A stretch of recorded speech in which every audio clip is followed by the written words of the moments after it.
지금 AI를 비롯한 과학기술 시대일수록 우리 성경은 꿀릴 것이 없는 하나님의 진리와 교훈이라는 사실을 우리가 알고 이거를 전파하기 위해서 이 강의를 엑소더스 아카데미를 시작한 것이고요. 그다음에 1500년 동안 사우디 시내산에 숨겨져 있었습니다. 그런데 그것이 2008년부터 활짝 개방이 되어서 누구나 다 여기를 갈 수 있게 되었습니다. 이집트 시내산을 다녀오신 분도 계실 건데 저도 2번 갔다 왔고요. 근데 거기에 성경하고 흡사한 면을 발견하기가 어려웠어요. 그런데 사우디 시내산을 제가 6번 갔다 왔는데 거기는 성경하고 그대로 똑같다는 것을 알 수가 있습니다. 그래서 이 사우디 개방을 통해서 우리가 이러한 이 정말 성경의 진리성을 다시 한번 재발견하자는 의미에서 이 강의가 시작된 겁니다. 그리고 우리의 인생을 재점검하기 위한 목적도 있습니다. 우리가 살면서 정말 어떻게 앞으로 살아야 되느냐 하는 문제, 그야말로 코끝에 숨이 멈추는 순간 썩어 없어질 것들을 위해서 살 것인가, 아니면 영원한 가치를 위한 삶을 살 것인가 하는 이러한 질문을, 이건 사실은 저한테 이 계속 제가 이게 질문을 하고 있는 이 질문이기도 합니다. 자, 이 강의를 하는 그 강의 문헌들을 잠시 소개를 해드리면, 닥터 글렌 프리츠가 쓴 The Lost Sea of the Exodus라는 이 홍해 바다를 집중적으로 분석한 책입니다. 정말로 유익한 책입니다. 굉장히 그 분석을 많이 했고요. 이것은 홍해 바다에 초점을 두고 있고, 또 엑소더스 미스터리 오브 미디안 사이나이 앤 제벨 알로즈라는 거는, 이거는 미디안 땅과 사우디 시내산의 그런 여러 가지 로케이션들, 아티팩트들 이런 것들을 집중 분석한 책입니다. 2권 다 합쳐서 약 한 1000페이지가 넘고요. 여기에 돼 있는 그 그림들만, 지오그래피만 하더라도 600개가 넘습니다. 제가 이거를 그야말로 2년 넘게 이 책을 읽고 또 읽으면서 엄청난 은혜를 받았습니다. 정말 이런 연구를 하는 분도 계시구나라는 거를 제가 새삼 느꼈고, 이 닥터 글렌 프리츠가 참고로 저의 은사이십니다. 저의 멘토이십니다. 저희 멘토 역할을 좀 해주고 계시고요. 제가 플로리다로 가서 직접 만나 뵙기도 했고 그랬습니다. 자, 엑소더스 케이스라는 거는 닥터 레너드 몰로라는 분이 스웨덴 DNA 과학자입니다. 이분도 사우디 시내산 얘기를 듣고 완전히 라이프를 헌신해 가지고 아까밤에 직접 들어가서 수중 촬영도 하고 굉장히 여러 번 스쿠버 다이버를 해서 아까밤에 들어가서 거기서 마차 바퀴를 찾아내기도 하고 그랬습니다. 그런데 지금은 이제 고인이 되셨는데, 그래서 쓴 책이 엑소더스 케이스라는 책입니다. 그다음에 이 라이딩 오브 갓이라는 책은 닥터 마일스 존스라는 분이 쓴 건데, 신의 산의 10계명은 무슨 문자로 되었느냐라는 상당히 굉장히 관심이 많은데 거기에 대한 것을 이제 다룬 책입니다. 제가 이 책도 상당히 여러 번 읽고 많은 은혜를 받았습니다. 그리고 많은 분들이 요세푸스 이제 다 알고 계시죠? 요세푸스가 이제 이집트에 대한 얘기, 모세에 대한 얘기, 요셉에 대한 얘기가 굉장히 많은 얘기가 나옵니다. 성경이 안 나오는 부분들이. 그다음에 septuagin트 다 아실 텐데요. 70인역 성경의 septuagin트 부분이 정말 성경 중에 성경이라고 얘기할 수가 있죠. septuagin트 부분 상당히 좀 다른 부분도 많이 있습니다. 지금 현재의 성경하고 이걸 참고를 했고, 그다음에 영어 성경은 제가 주로 킹 제임스 버전을 참고를 하고 있고, 킹 제임스 버전이 조금 어색한 문맥이나 단어들이 있기 때문에 그럴 때는 뉴 킹 제임스 버전을 보고, 그다음에 좀 더 부드럽게 보려면은 ESV 버전을 보고, 그다음에 NASB 바이블 버전을 보고, NIV 버전, 이거 NIV 버전은 전 세계적으로 굉장히 많은 사람들이 보는 책입니다. 성경책이죠. NIV 버전 좀 부드럽게 잘 이렇게 자연스럽게 돼 있고요. 그다음에 이제 고등학생이나 이런 사람들한테 아주 쉽게 번역이 되어 있는 New Living Translation, 이것도 참고로 해서 제가 동시에 어떤 식으로 번역이 됐나, 히브리 말이 어떻게 번역이 됐나 봤을 때 이런 성경들을 참고를 하고 있고, 그다음에 이스라엘의 역사라는 월터 카이저라는 분이 쓴 유일하게 한국말로 된 책입니다, 이게. 그다음에 이제 요즘에는 굉장히 많은 소프트웨어들이 나와 있습니다. 그래서 히브리어 말인데 히라보 그리스 말이 이 성경하고 이렇게 1대1로 매핑이 돼가지고 굉장히 아주 좋은 유용한 소프트웨어들이 많이 있는데, 특히 제가 많이 보고 있는 부분이 브루레터 바이블.org. 그다음에 로고스라는 거. 이건 정말 아주 훌륭하게 만들어진 소프트웨어입니다. 단어 이 어널리시스 하기 너무 좋습니다. 히브리 단어에. 그다음에 존 도반 애틀라스라는 게 있고 바이블 아크라는 게 있고 바이블 스터디 툴스.com이라는 게 있고 더 바이블.org 이것이 이제 여러 개의 성경을 이 동시에 볼 수 있는 그런 그 사이트이기 때문에 굉장히 유용합니다. 여러 개의 그 사이트를 보면서 성경이 각각 어떻게 번역되어 있는지를 저는 처음에 영어 성경이 왜 이렇게 100개가 넘게 많이 있는가라는 거를 좀 질문 있었는데 정말 많이 있을 수밖에 없는 이유가 있더라고요. 예. 그다음에 뭐니 뭐니 해도 유튜브에 굉장히 많은 자료들이 나와 있습니다. 이 고고학에 대한 내용들도 유튜브에 굉장히 많이 나와 있습니다. 그리고 이 제가 좋아하는 그 브라이언트 우드라는 고고학자가 이제 주도하는 바이블 archaeology.org라는 웹사이트 여기 가보면 수천 편의 고고학에 관련된 논문이 있습니다. 예, 이 논문들을 상당히 제가 주로 많이 보고 있고요.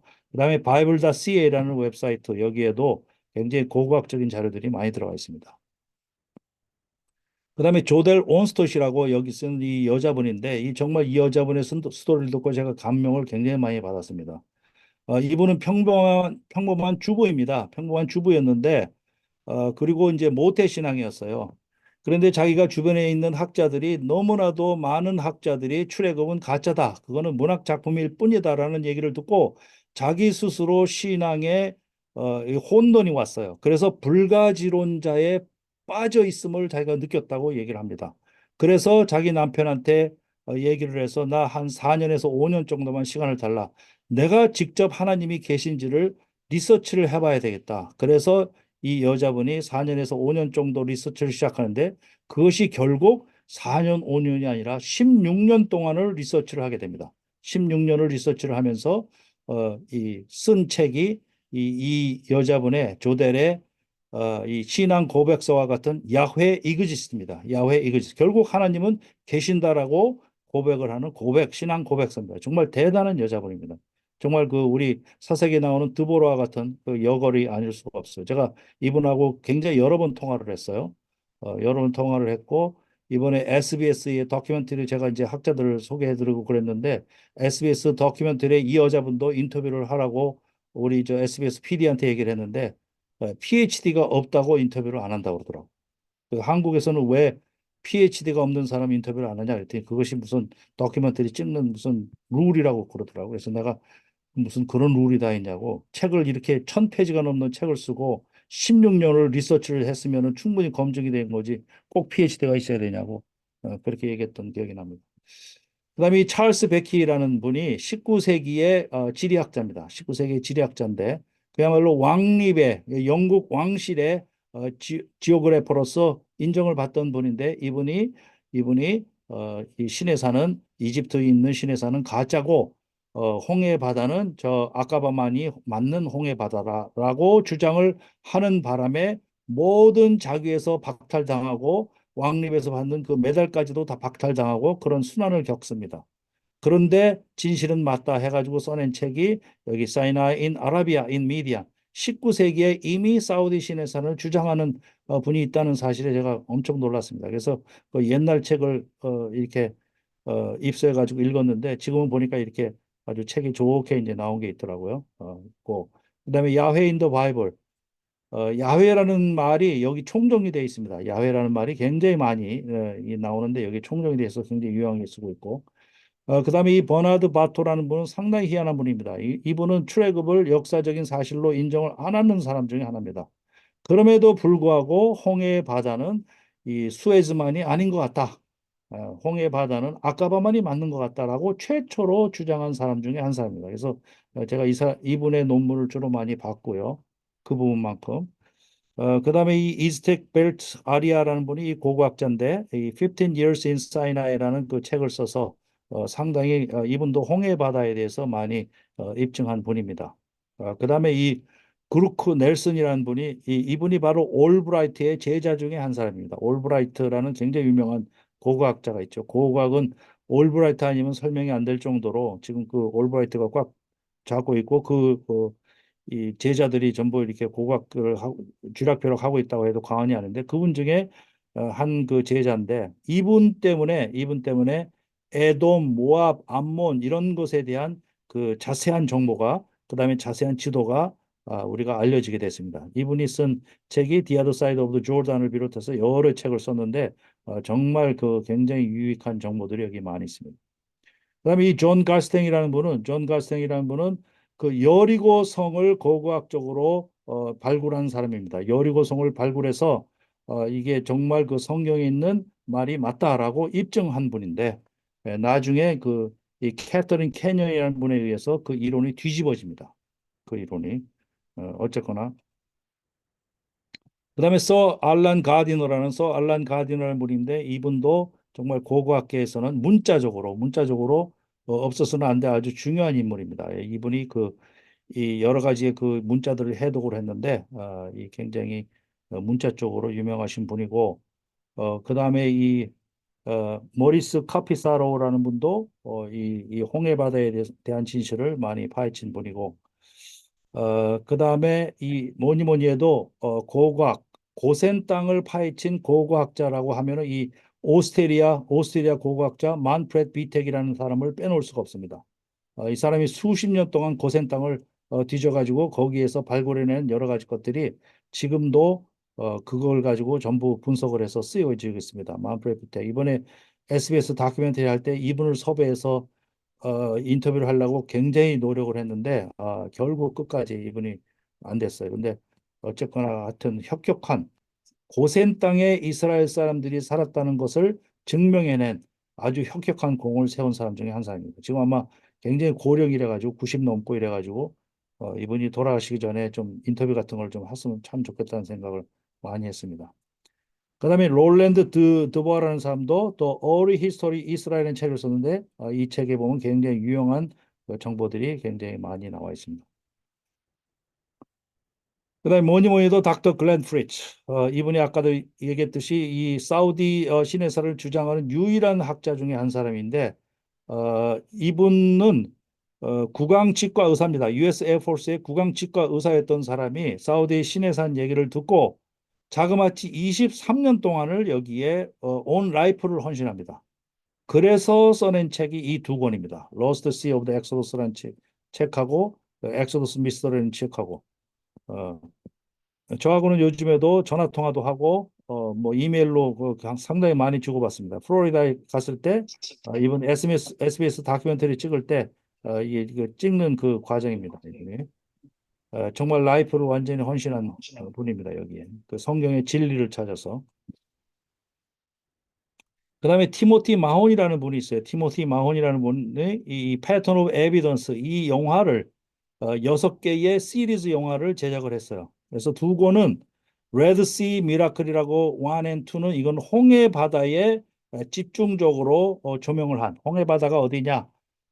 주로 학자들의 그 서로 디베이트 다른 그 주장을 하는 학자들을 대비시켜서 어디가 맞는지를 이제 이 보는 사람들로 시청자들로 하여금 판단하게끔 하는데 이건 홍해 바다에 초점을 맞춘 거고 그다음에 Journey to Mount Sinai 1 and 2는 이거는 시내산에 초점을 맞춘 겁니다. 시내산에 초점을 맞추고 또 모세스 컨트로버시라는 거는 이거는 시내산의 십계명에 쓰여진 문자에 초점을 맞춘 영화입니다. 문자에 거의 20년 이상을 이 다큐멘터리를 찍은 사람입니다. 이분도 라이프를 헌신한 사람 중에 하나입니다. 헌신한 사람 중에 하나. 여기 그 신해산 이 여정에 저희가 이 영화 중에서 세 편을 한글 자막을 집어넣어서 지난번 엑소더스 아카데미 들으신 분들한테 상영을 해드렸어요. 굉장히 많은 대화가 오고 가기 때문에 한글 자막이 없으면 영어가 익숙하지 않으시는 분들은 상당히 그 알아듣기 어렵습니다. 그래서 저희가 한글 자막을 다 해드렸어요. 이거를 그래서 아마 이번에도 엑소더스 아카데미 4번 강의 끝나고 나면 한 편 정도 모세스 컨트로버시 요거를 하든지 아니면 저니 투 마운트 사이나이 2를 하든지 한 편 정도는 저희가 상영해 드릴 그런 계획을 갖고 있습니다. 그다음에 이집톨로지스트 중에 이집트 학자 중에 이스라엘 핑클스타인이라고 대표적인 그 성경을 안 믿는 사람 중에 한 사람입니다. 이스라엘 핑클스타인 대표적인 이 어떻게 보면 좀 이 기독교 쪽으로 봤을 때는 좀 악마 같은 사람이에요. 이 텔아비브 대학의 고고학자면서 고고학계를 리드하는 사람 중에 한 사람입니다. 이 사람이. 그런데 성경을 이야기 스토리라고 그러면서 안 믿어요. 어, 그다음에 이 데이빗 롤이라는 사람은 이 사람은 믿는 사람입니다. 믿는 사람인데 이 이스라엘 핑클스타인의 이론을 많이 반박을 하는 그런 역할을 하는 사람입니다. 그런데 이 사람은 이 이집트 신해산을 주장하는 사람입니다.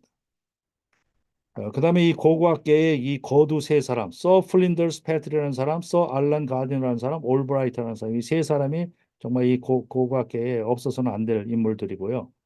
그다음에 이번에 이제 그 SBS 다큐멘터리 찍을 때 이제 인터뷰했던 인물 중에 하나가 이 제임스 오프마이어라는 사람, 정말 정말 석학입니다. 이 이집트 학자로서는 굉장히 유명한 석학이에요. 제임스 호프마이어. 이 사람 자그마치 책을 20권도 넘게 썼는데 이 사람의 그 아티클과 책이 굉장히 여기저기에 많이 인용이 되고 있어요. 이 사람이.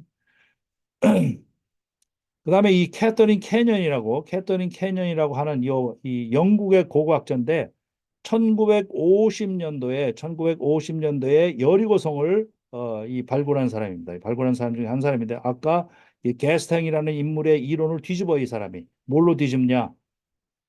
그 여리고성의 연도가 BC 1550년에 일어났다. 이래가지고 성경 이야기는 사실이 아니다. 여리고성은 있지도 않은 거를 성경에서는 무너뜨렸다고 얘기를 한다. 이렇게 얘기를 한 사람, 캐터린 캔. 그런데 1950년대에 이분이 그렇게 주장을 하고 난 다음부터 학계의 정설로 받아들여집니다. 그래서 여리고성은 전설 따라 삼천리다. 성경하고 안 맞는다라는 것이 거의 정설로 돼 있었어요. 근데 거기에 나타나서 그거를 또다시 뒤집은 사람이 이 브라이언트 우드라는 믿는 학자입니다. 브라이언트 우드라는 믿는 학자가 캐터린 캐년은 거짓말이다. 캐터린 캐년의 학설은 거짓말이다. 그것이 아니고 정확하게 여리고성은 BC 1400년에서 1406년 사이에 무너진 게 맞고 동시에 무너졌고 불이 났고 이런 걸 주장해서 성경에 있는 말이 그대로 사실이다라고 얘기한 이 믿음의 학자입니다. 브라이언트 우드가. 이번에 SBS 다큐멘터리에서 이분을 인터뷰했습니다. 그래서 아직 90세의 노장인데 아직도 이 왕성하게 활동을 하고 있습니다. 지금은 아이성에 대한 그 논문을 쓰고 있어요. 아이성 발굴에 대한 논문을. 자, 히브리어가 알파벳의 기원이 아니라고 주장하는 대표적인 인물들. 여기 더글라스 나이트라는 분, 윌리엄 디버, 도널드 레드포드, 조디 매그네스, 크리스토퍼 롤스턴, 올리 골드와셔. 어떻게 보면 성경은 다 허구다라고 얘기하는 사람들입니다. 이 사람들은. 성경은 허구다. 문자적으로 안 맞는다. 모세오경은 모세가 쓴 게 아니다. 그리고 이 대부분 다 불가지론자들입니다. 불가지론자들. 그런데 사실은 이런 사람들이 학계를 쥐고 있어요. 학계를 쥐고 여기 각각 이 갖고 있는 학교를 보면 여기 아리조나 대학, 펜스테이트 대학, 유명한 대학의 교수도 이게 히브리 대학, 뭐 조지 워싱턴 대학 이런 데서 이 사람들 밑에서 공부한 사람들은 다 불가지론자가 되든지 안 믿는 사람이 돼서 나오는 겁니다. 예. 자, 그 반면에 우리나라에 이 도올 김영이라는 사람 아마 다 아실 겁니다. 예, 이런 분이 있는데 구체적으로 출애굽에 대해서 뭐라고 얘기하느냐 이렇게 저 스님들을 앞에다 놓고 이렇게 강의를 하고 그래요. 이분이 강의를 하고 그러는데 정확하게 이분이 한 멘트를 제가 여기 따왔습니다. 출애굽은 그 옛날에 애굽 땅에서 있었던 사실이 아니라 바빌론 포로에 잡혀갔을 때 탈출하고 싶은 소망을 그 옛날 이야기를 탈바꿈해서 신화적으로 만든 것이다. 내 친구들이 텔아비브 대학의 유명한 고고학 교수들이 있는데 모세고 솔로몬이고 다윗이고 다 날조다. 고고학적으로 아무 증거가 없다. 문학적인 이미지네이션이다. 고로 기독교는 거짓 종교다라고 얘기하는 분이 이분입니다. 이분이. 근데 이분이 유튜브 강의에서 이 사람의 강의를 듣고 영향을 받는 사람이 수십만 명이 넘습니다. 수십만. 제가 사실은 지금 공부를 시작한 게 이런 사람들한테 열받아서 시작한 거예요. 사실. 예. 왜 한국에서는 이런 사람한테 도전장을 내미는 우리 신학 교수나 목사님들이 안 계신가? 나하고 한번 좀 맞짱 떠보자. 네 말이 사실이 아니다라는 거를 내가 증명해 주겠다라고 좀 맞짱 뜨는 사람이 있음직도 한데 아무도 없어요.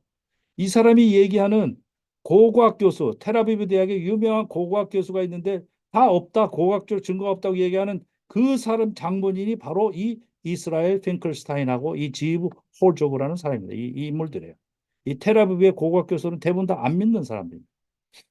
제가 지난번에 은혜교회에서 그 강의를 하고 나서 나왔을 때 그 어떤 한 청년이 2세 청년이 저를 찾아와 가지고 얘기한 얘기가 자기가 이 텔아비브 대학에서 이 사람 이스라엘 핑클스타인 밑에서 고고학 강의를 듣는데요. 근데 이 사람은 전부 성경이 허구라고 얘기를 하기 때문에 자기가 정말 죽겠다라고 얘기를 하더라고요. 그 2세 청년이. 실제로 벌어지는 일입니다, 이게. 근데 그 반면에 히브리어가 알파벳의 기원이라고 주장하는 분들, 이게 성경적인 주장입니다.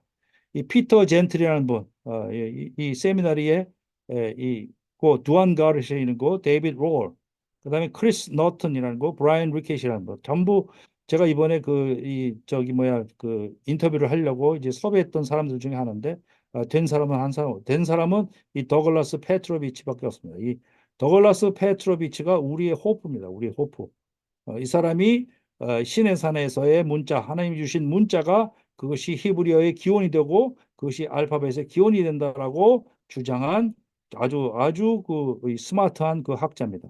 제가 이 지난번에 만나서 이제 인터뷰하고 발을 다쳤더라고요. 그래서 이분하고 이제 12시간 같이 드라이빙 하면서 굉장히 많은 얘기를 나눴고 이런 책들을 썼습니다. 그래서 이런 분들을 그래서 제가 이번에 우리 KWMC에도 이런 분들을 모셔야 된다 해서 이제 리더십들한테 얘기해서 우리 이승정 목사님하고 저 조영주 목사님하고 리더십한테 얘기해서 이분을 우리 이 주강사 중에 한 분으로 모시고 그다음에 트랙 강의도 하자 해가서 이제 허락을 받아서 이분을 이제 오시기로 돼 있습니다. 지금 KWMC에. 저하고 이 엑소더스 아카데미를 같이 하기로 했습니다. 상당히 가깝습니다, 저하고. 이 더글라스 페트로비치 때 이분이 The World Oldest Alphabet이라고 이 책을 썼는데 이게 이제 조금 이따 이제 좀 자세히 이제 보겠지만은 여기에 이제 이 문자들을 전부 고대 히브리어로 해독해낸 사람입니다. 이런 식으로 나와 있는 비문들을 고대 히브리어로 해독을 해냈어요. 이분이 이 알란 가디너라는 사람과 올브라이트가 못한 일을 이 젊은 학자가 해냈어요. 자, 그 말고도 이제 참고로 하는 책들이 그 우리 사이트에 나와 있고요. 제가 이거를 보면서 참고서적을 계속 지금도 사고 있고 이제 그 보고 있는 중인데 거의 한 100권 가까이 됐더라고요. 이걸 보고서 느끼는 게 우리 한국 사람이 쓴 책은 단 한 권도 없고 여기에 관련된 전부 미국 학자 아니면 영국 학자, 유럽 학자가 쓴 책들이 대부분을 이루더라고요. 자, 저는 켄 아니라고 얘기를 하고요. 원래 컴퓨터 전문가입니다. 저는 컴퓨터 업계에서 35년 동안 종사를 했던 사람입니다. 2008년도에 샌디에고 예수마을교회 이승정 목사님 교회에서 선교사 파송을 받았고, 그때부터 글로벌 미디어인 IT라는 이름으로 이제 선교 활동을 시작했습니다. 그리고 저는 4차 산업혁명과 블록체인 이벤젤리스트로 4차 산업혁명 강의를 그야말로 수백 차례 했습니다. 그동안에. 제가 이 4차 산업혁명을 한 계기는 우리 민종기 목사님이 충영선교에 계실 때 거기에 세계관 대학에 초청해서 강의한 것이 계기가 돼가지고 그때 2016년이었습니다. 그때부터 그때 이제 강의하고 그때 이후로 이제 많은 교회에서 이제 초청해서 강의를 하기 시작했는데 아마 수백 차례 한 것 같아요. 그동안에 제가 2016년부터 4차 산업혁명이 온다. 이거를 대비해야 된다라고 이제 얘기를 했습니다. 제가 이제 그 신학교로서는 MD부 졸업을 했고요. 월드미션 대학교에 그다음에 세마포 호더스를 만들었고 사우디 시내산을 6차례 방문했습니다. 2019년부터 미국 사람들하고 사우디 시내산 프로젝트를 했고 2020년 1월 달에 처음으로 가게 됐고 그때 이후로 다니면서 이 사우디 시내산을 홍보를 해야겠다. 이건 반드시 뭐 사우디를 홍보를 하는 게 아니라 성경의 진리성을 알려야 되겠다 해서 출애굽 학교 엑소스 아카데미를 이제 시작하게 된 거고 2020년부터 사우디 시내산 관련 연구 시작을 해서 지금 현재 리버트 유니버시티 바이블 엑스포지션의 PhD 과정으로 있는데 지금 한 거의 이거 연구한 거는 한 3년째 접어드는 것 같습니다. 3년째 그야말로 거의 3년 동안 하루에 12시간에서 15시간씩 책을 보고 연구를 했습니다. 지금도 마찬가지입니다. 새벽 4시 반부터 일어나서 저녁 9시까지 하루에 평균 12시간에서 15시간 책을 봅니다. 글을 쓰기도 하고. 그래서 이 엑소스 아카데미를 좀 많이 보급을 해야 되겠다, 교육해야 되겠다, 이제 이렇게 생각을 하고 있고요. 자, 그럼 이제부터 강의를 시작하도록 하겠습니다. 자, 이집트 왕조 대부분의 우리 여기를 그 전문적으로 공부하신 분 빼놓고는 이집트 왕조에 대해서 좀 낯설으실 거예요. 이집트 왕조. 이집트 왕조가 뭐 정말 그 수천 년의 그 역사를 갖고 있는데 우리가 관심을 가지고 있는 그 왕조는 12왕조, 12왕조, 12왕조, 18왕조. 이 중간에 이제 힉소스의 그 시대가 있습니다. 그러니까 요거를 그냥 기억하시라고 12왕조, 18왕조, 19왕조 요 정도를 이제 기억을 하시라고. 요 정도에서 우리 출애굽이 다 요셉에서부터 왔다 갔다 하니까 요 정도를 기억하시라고. 그리고 대충의 연도는 출애굽이 일어난 연도는 BC 1446년. 요거 정도는 기억을 해 두시면 좋을 것 같습니다. 지금 그 출애굽 연도에 대해서도 학자들 간에 완전히 두 갈래로 나눠져 있습니다. BC 1267년을 주장하는 학자 그룹하고 BC 1446년을 주장하는 학자 그룹하고 완전히 나눠져 있습니다. 서로 말도 안 합니다. 완전히 왼수예요, 왼수. 제가 왼수라는 걸 느꼈어요. 예. 그런데 BC 1446년을 주장하는 사람들은 거의 대부분 믿는 학자고 BC 1267년 이집트 왕조로 따지면 19왕조입니다. 그 왕으로 따지면 람세스 2세 때의 출애굽이 일어났다라고 주장하는 사람들은 대부분 성경을 안 믿는 사람들입니다. 성경이 틀렸다고 얘기하는 사람입니다. 근데 이분들은 성경이 맞다고 얘기하는 사람. 그다음에 지금 우리 이집트에서 지낸 시간을 430년이라고 성경에 나와 있기 때문에 전부 430년으로 알고 있어요. 99.9%가 이집트의 진행 기간이 430년이다. 이렇게 알고 있습니다. 혹은 400년. 어떤 경우는 400년으로 나오고 430년으로 나오고 이런데. 그런데 215년이다. 이집트에 있는 것이 215년이 맞다라고 주장하는 학자들이 굉장히 많습니다. 제가 이거를 공부하고 나서 저도 215년에 동조하기로 했습니다. 215년에 맞는다는 명확한 근거가 있어요. 명확한 근거가 있어요. 그럼 성경이 틀렸냐? 그걸 한번 이제 보려고 하는 거예요. 그거를. 자, 그러면 이집트 왕조의 엑소더스 이게 이제 BC 1446년으로 했고 대충에 이렇게 보게 되면은 이제 연도를 여기다 매겨놨는데 아브라함 때부터 야곱, 요셉 뭐 이렇게 매겨놨는데 이 연도라는 것은 학자마다 거의 100년에서 200년 가까이 차이가 납니다. 그래서 제가 이집트의 이 연도는 그냥 대충 알아야지 이 연도를 이 정확하게 알 필요는 없다. 왜냐하면 학자마다 이게 주장하는 바가 거의 100년에서 200년 차이가 납니다. 100년에서 200년 차이가 납니다. 아브라함이 대충의 이제 지도를 보면 이제 이 강의는 굉장히 지도가 많이 나옵니다. 지도가 나와야 이제 이 감을 잡기가 좋기 때문에 지도를 일부러 굉장히 많이 넣습니다. 자, 그래서 여기가 우르고요. 아브라함이 갈대아 우르에서부터 이렇게 하란을 거쳐서 여기 이제 세겜 땅까지 들어가죠. 여기 이제 가나안 땅으로 들어가는 이 여정이 이렇게 두 가지 여정으로 이렇게 위쪽 여정으로 갈 수도 있고 밑에 여정으로 갈 수도 있고 위의 경로로 갔을 경우에는 약 1078km가 되고 밑에 여정으로 갔을 경우는 1014km가 된다라고 이제 이렇게 나오는데 좌우전 이렇게 굉장히 긴 거리를 통해서 이렇게 아브라함이 갔다. 뭐 하란에 있었던 해가 몇 세고 뭐 이런 거는 이제 상당히 그 자세한 얘기가 이제 많이 나오는데 어, 이제 그거는 이제 여기서 다룰 건 아니고요. 75세 때 하란을 떠날 때 75세였다. 요거는 기억할 필요가 있을 것 같습니다. 그래서 이런 경로를 통해서 1000km 같으면 엄청난 거리죠. 우리 아마 부산에서 평양까지 거리 정도 될 겁니다. 엄청난 거리를 이동해서 갔다라는 걸 알 수가 있고 그다음에 요셉이 팔린 경로를 보면 요셉이 이 야곱이 살던 동네가 여기 헤브론입니다. 헤브론. 예. 그래서 헤브론에서 살다가 형들이 세켐에 가서 아버지 양떼를 뗄 때 여기 세켐으로 갔습니다. 세켐으로 가서 아버지 양떼를 뗄 때 가봐라 그래가지고 이제 헤브론 골짜기에서 세켐으로 갔다. 요게 78km 정도입니다. 요게 헤브론에서 요 세켐으로 78km고 그리고 도단으로 간 거를 알고 도단까지 형들을 뒤돌아갔죠. 도단까지가 22km 정도. 도단까지 갔다가 여기서 이제 팔려가는 거죠. 여기서 팔려가서 도단에서부터 여기까지 이제 여기 이집트까지 갈 때까지 거의 한 350km, 350km를 이렇게 갔다고 돼 있죠. 이렇게. 직선거리를 가면 350km이기 때문에 뭐 한 3, 4일 걸려서 이제 갔다고 봐야 되겠죠. 그럼 역으로 고센 땅에서 출애굽을 할 때 이 길을 따라갔으면 3, 4일 만에 갈 수 있는 거죠. 그런데 이 길로 안 가고 40년 걸린 거죠. 자, 그다음에 람세스 고센 아바리스, 람세스 고센 아바리스, 그다음에 타니스, 요 지명이 나오는데 어, 어떻게 보면 이 지명이 상당히 어, 헷갈려요, 실제로. 그래서 여기 창세기 46장 28절에서 29절에 보면 여기 고센이라는 말이 나오고 고센이라는 말이고 그러니까 랜드 오브 고센으로 나오죠. 그 다음에 창세기 47장 11절에 보면 람셋이라는 말이 나옵니다. The land of Ramses. 그 다음에 민수기 13장 22절에 보면 헤브론은 애굽 소안보다 7년 전에 세운 곳에 소안이라는 얘기가 또 납니다. 이게.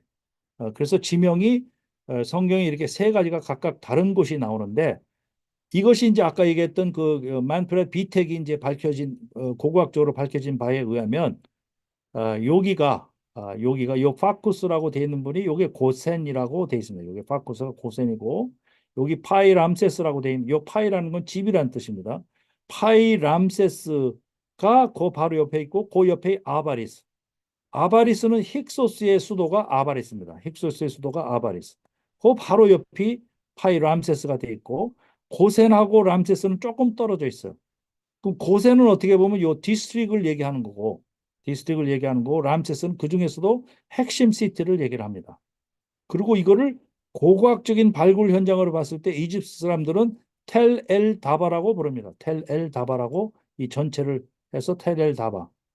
실제로 제가 이집트에 갔을 때 이집트 사람들한테 고센 땅에 데려달라고 얘기를 했더니 데려다 준 곳이 여기에 타니스. 타니스를 데려다 줬어요. 여기를 데려다 준 게 아니고. 예.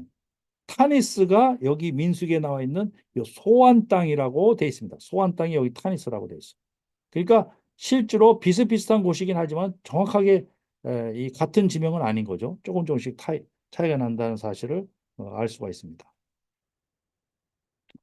랜드 오브 고시엔이라는 거는 그 고대 유대서의 그 문서에 보면은 캐시안이라고 나오고 그다음에 겟셈이라고 나오기도 하고 또 그리스 말로는 파쿠샤라고 돼 있고 파피루스 같은 데서 발견되는 걸 보면 파켓셈이라고 되고 파케스라고 이렇게 나오고 아랍어로는 겟셈 이렇게 돼서 이제 고센이 된 거죠. 고센이 된 거고 어, 예, 그렇게 되어 있습니다. 그리고 실질적으로 고센 땅에 그 디스트릭을 가보니까 굉장히 기름진 땅입니다. 이 굉장히 기름진 땅이라서 정말 농사 짓기도 좋고 굉장히 풍부한 농작물들이 나올 만한 그런 지역임을 알 수 있었습니다.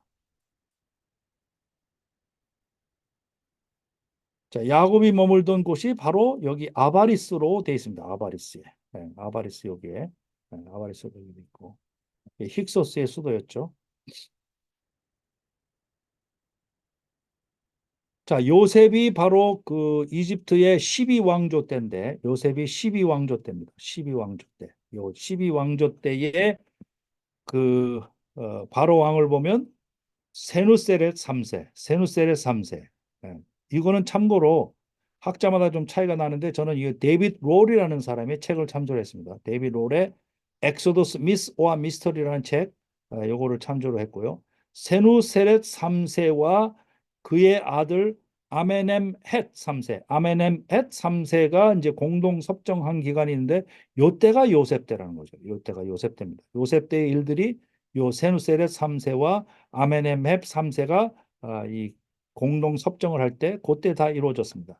그래서 요 연도를 이 데이빗 롤에 따라서 연도를 계산해 보면 대충 이렇게 나옵니다. 대충 BC 1642년, 1662년 이런 식으로 1672년 이런 식으로 나옵니다. 그리고 아까도 얘기했듯이 출애굽을 하고 나서 215년을 감안을 했을 때 430년이 아니라 215년을 감안을 했을 때 이제 그 이런 그 연도들이 이제 나오는 거죠. 만약 이게 430년이 되면 연도가 이게 다 바뀌어집니다.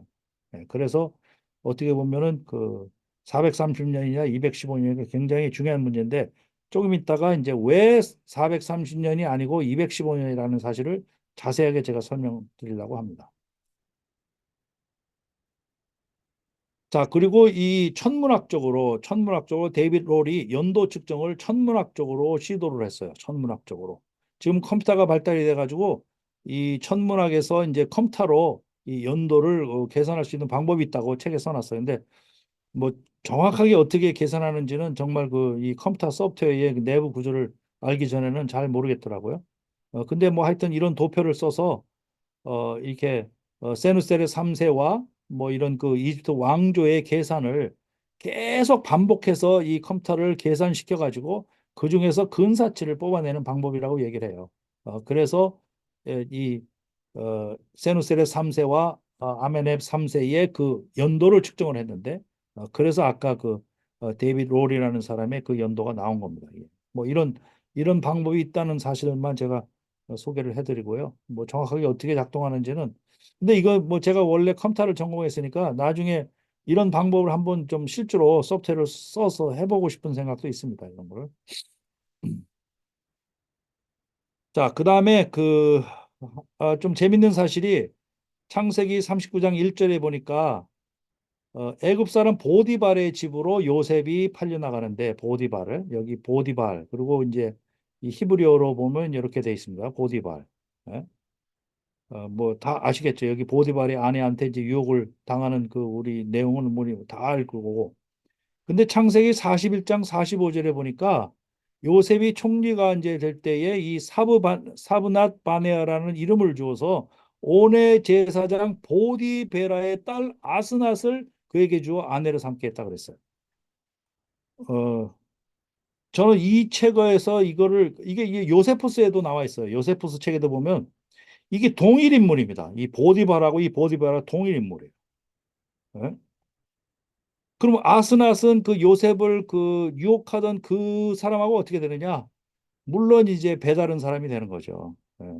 그 유혹하던 그 사람의 딸이 아니라 그 여자의 딸이 아니라 이제 딸은 부인한테서 난 딸하고 이제 결혼했다는 거죠. 음. 상당히 재밌는 얘기. 뭐 이거는 뭐 성경에 안 나온 얘기니까 뭐 이것이 100% 맞다라고 얘기할 수는 없겠지만 상당히 재미나는 사실입니다. 그리고 이 므낫세와 에브라임을 낳는데 요셉이 므낫세와 에브라임을 낳는데 우리 아까 얘기했던 더글라스 페트로비치는 이 므낫세로 인해서 최초의 히브리어가 만들어졌다고 주장합니다. 이 므낫세에 의해서. 그래서 그 증거를 뭐냐 그랬더니 이제 증거를 쫙 설명하는데 우리 네 번째 강의 때 제가 더글라스 페트로비치 보고 강의를 좀 해달라고 그랬어요. 그분한테 이제 이런 그 문자와 관련된 강의가 나올 겁니다. 상당히 재밌는 사실이에요. 그래서 보디발 아내의 집요함이 이게 요세푸스에 나와 있는데 이 성경에 나온 대로 그렇게 한 번 유혹을 한 게 아니라 정말 집요하게 수년간에 걸쳐서 유혹을 하고 있다가 그 당일날 그 축제 날을 택해서 다른 사람 다 축제에 참여했을 때 요셉을 못 가게 만들어서 집에서 유혹을 해가지고 결정적으로 그렇게 이 동침하려고 그렇게 했는데 이제 뭐 우리 성경 이야기 다 알죠. 도망갔다는 사실을. 그런데 요셉이 이런 말까지 했다고 그래요. 동침하자는 요구만을 제하고 무슨 일이든 시키는 대로 다 하겠다고 했다고. 그런 얘기까지 나오더라고요. 그런데 또 한 가지 사실은 여기 이집트의 이런 그 요셉의 이야기가 투 브라더스 스토리라고 바타라는 투 브라더스 스토리라고 아주 흡사한 스토리가 이미 있다. 성경에 말고도 있다라고 이제 여러 군데 이제 고대 근동학에 보면 이런 그 스토리들이 나옵니다. 그래서 어떤 학자들은 고대 근동학에 그런 스토리 나온 것이 먼저이기 때문에 성경에서 그걸 뺏겼다고 주장하는 학자들이 또 있더라고요. 뭐 창세기의 그런 그 이야기들, 뭐 노아의 홍수 이런 이야기들 이런 것들이 그 고대 근동학의 바빌론에서 신화로 있는 내용들이 많기 때문에 성경에서 그거를 뺏겼다고 얘기를 하는 아주 그 볼상사나운 그 학자들이 많이 있더라고요. 자, 이집트에 이스라엘 사람들이 살았던 증거. 자, 많은 학자들이 정말 이스라엘 사람들이 이집트에 그렇게 살았나? 예? 210원이 됐든 430년이 됐든 수백 년 동안 그렇게 수백만 명이 살았으면 뭔가라도 고고학적으로 증거가 나와야 된다. 그런데 왜 안 나오느냐? 그러니까 살았던 증거가 없는 거 아니냐? 그건 이야기이기 때문에 그런 게 없는 거 아니냐? 이제 이렇게 그동안에 논리를 제공했는데 이제 이 증거들을 많이 찾았어요. 믿는 학자들에 의해서 많이 찾았습니다. 그 대표적인 게 맨해타 스틸입니다. 맨해타 스틸. 이거는 이 STEL이라고 이 스펠링이 돼 있지만 이건 스텔라라고 읽는 게 아니고 스틸입니다. 맨해타 스틸. 이 비문이죠. 비문. 이렇게 비문이 돼 있고 이 비문에 보면은 출애굽이 15세기에 이미 일어났다는 사실을 뒷받침해 주는 증거들이 있습니다. 왜냐하면 여기에 이제 이스라엘이라는 거에 대해서 이제 설명이 나오는데 이거는 아까도 얘기했듯이 윌리엄 플린더스 패트리라는 유명한 고고학자가 1896년도에 처음으로 이 발견을 한 것이고요. 한 3미터 정도 되고 있고 지금 현재 이집트의 그 카이로의 그 뮤지엄에 보관이 돼 있고 성경 외에 이스라엘에 대해서 언급한 최초 기록이라고 되어 있습니다. 여기에. 그래서 여기에 구체적으로 보면 이렇게 상형 문자 비슷하게 이게 이제 고대 히브리어의 이제 그 기원이 된다라고 얘기를 하는 거예요. 이게 상형 문자가 발달이 돼서 어, 그래서 여기 이 글자가 이스라엘이라는 글자랍니다. 이스라엘 글자.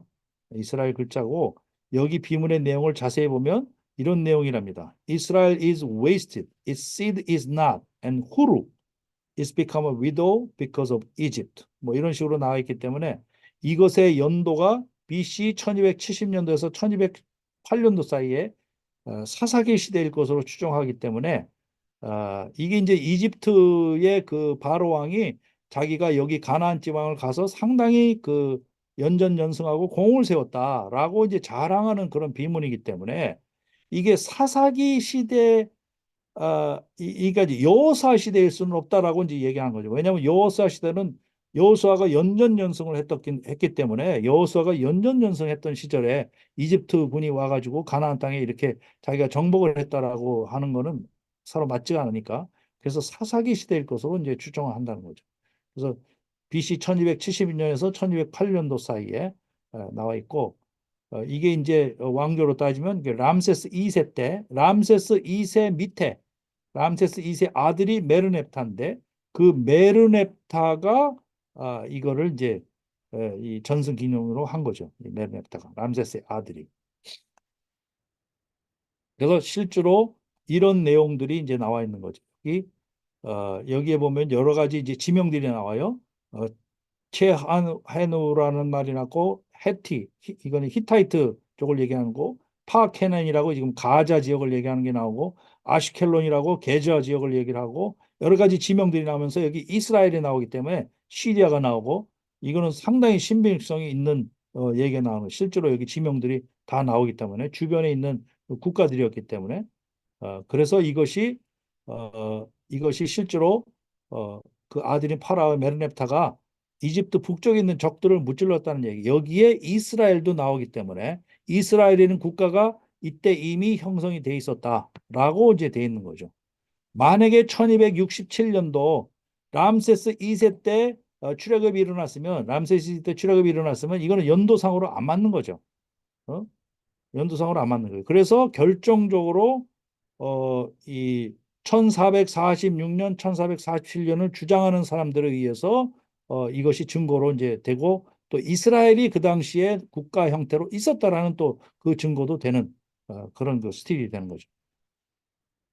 자, 그래서 출애굽 당시에 이집트 왕조를 보게 되면 자, 여기 이제 하셉스투를 기준으로 해서 하셉스투가 모세를 건져낸 공주입니다. 하셉스투가 모세를 이 물에서 건져낸 공주고 이 하셉스투의 남편이 투트모세 2세입니다. 남편이 투트모세 2세인데 무슨 일이 생가 이 투트모세 2세가 오래 살지 못하고 죽습니다.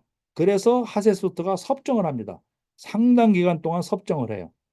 근데 이 하셉스투의 이제 배달은 이 투트모스의 그 하세무트의 아들이 아니고 다른 그 배다른 아들이 투트모스 3세인데 요 투트모스 3세가 모세하고 이제 대결 구도에 돼 있는 거죠. 왕권을 놓고 모세하고 이제 대결 구도에 있는 그 이 왕이 됩니다. 근데 하셉스투한테 굉장히 핍박을 받고 어렸으니까 자기 왕권을 못 잡고 있다가 하셉스투가 죽자마자 완전히 투트모스가 득세를 하면서 하셉스트의 모든 그 기억들을 다 없애버립니다. 예. 그리고 이제 모세도 이제 모세하고 어 이제 대결 그 구도를 세우는데 이제 이 바로 왕이 죽자마자 이제 하나님께서 모세 보고 돌아가라고 얘기를 했던 그 바로 왕이 죽었다는 것이 이 투트모스 3세가 죽었습니다. 그러니까 40년 만에 죽었기 때문에 실질적으로 40년 이상을 산 제위에 있었던 그 왕이 이 투트모스 3세밖에 없습니다. 18왕조에서는 40년 이상을 산 제위 기간은. 그러니까 이 투트모스 3세가 모세하고 대결했던 가장 유력한 왕이 되는 거고, 이 18왕조의 왕으로서는 그렇게 되는 거고, 그 다음에 19왕조의 왕으로서는 40년 이상을 제외하고 산 그 왕은 람세스 2세밖에 없습니다. 그러니까 통틀어서 출애굽 때에 맞는 왕은 투트모스 3세 아니면 람세스 2세 둘 중에 하나입니다. 둘 중에 하나. 자, 출애굽기 4장 19절에 보니까 여호와께서 미디안에서 모세에게 이르시되 애굽으로 돌아가라 내 목숨을 노리던 자가 다 죽었느니라. 이게 이제 투트모스 3세가 죽고 나서 이제 모세가 돌아가게 되는 거죠. 그리고 실제로 이제 출애굽 때의 왕은 바로 이 아메노텝 2세가 됩니다. 아메노텝 2세가.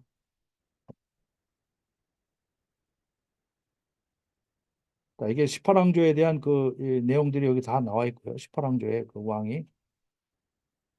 그래서 18왕조의 제일 첫 번째 왕이 아모스 1세인데 아모스 1세가 힉소스를 추출합니다. 힉소스는 외부에서 이제 침입해가지고 거의 한 150년, 170년 가까이 이집트를 지배했던 그 민족인데 그 힉소스가를 축출하는데 이제 공헌을 세운 왕이 아모스 1세고 이 아모스 1세로부터 인해서 이제 18왕조가 시작이 되는 거죠. 그래서 그 사이에 이제 이런 힉소스가 중간 과정에 끼었기 때문에 요셉을 알지 못하는 왕이라는 말이 생겨난 겁니다. 요셉을 알지 못하는 왕이라는 게. 안 그러면 계속 왕조가 이어져 왔으면 요셉을 알지 못한다는 게 말이 안 되는 거예요, 사실. 그 몇백 년이 지났다고 해도 왕궁에서 계속 전통적으로 그런 사람에 대한 얘기들이 계속 이어왔을 때 이 모셉을 알지 못할 수가 없는데 요셉을 알지 못한다는 사실 자체가 이런 그 힉소스라는 중간에 이런 외부 민족이 이제 정권을 잡았던 그 기간을 생각을 하게 되면 이게 맥센스 하게 된 거죠. 투트모스 3세는 왕으로 봤을 때는 굉장히 유능한 왕이라고 그럽니다. 실제로 이집트에 가서 보니까 미이라가 굉장히 기골이 장대합니다. 지금 완전히 장수 스타일입니다. 이 투트모스 3세가. 그래서 실제로 전승을 해도 굉장히 국경도 많이 늘렸고 군사적으로 굉장히 성공해서 존경받는 파라 중에 하나라고 돼 있습니다. 이 투트모스 3세가.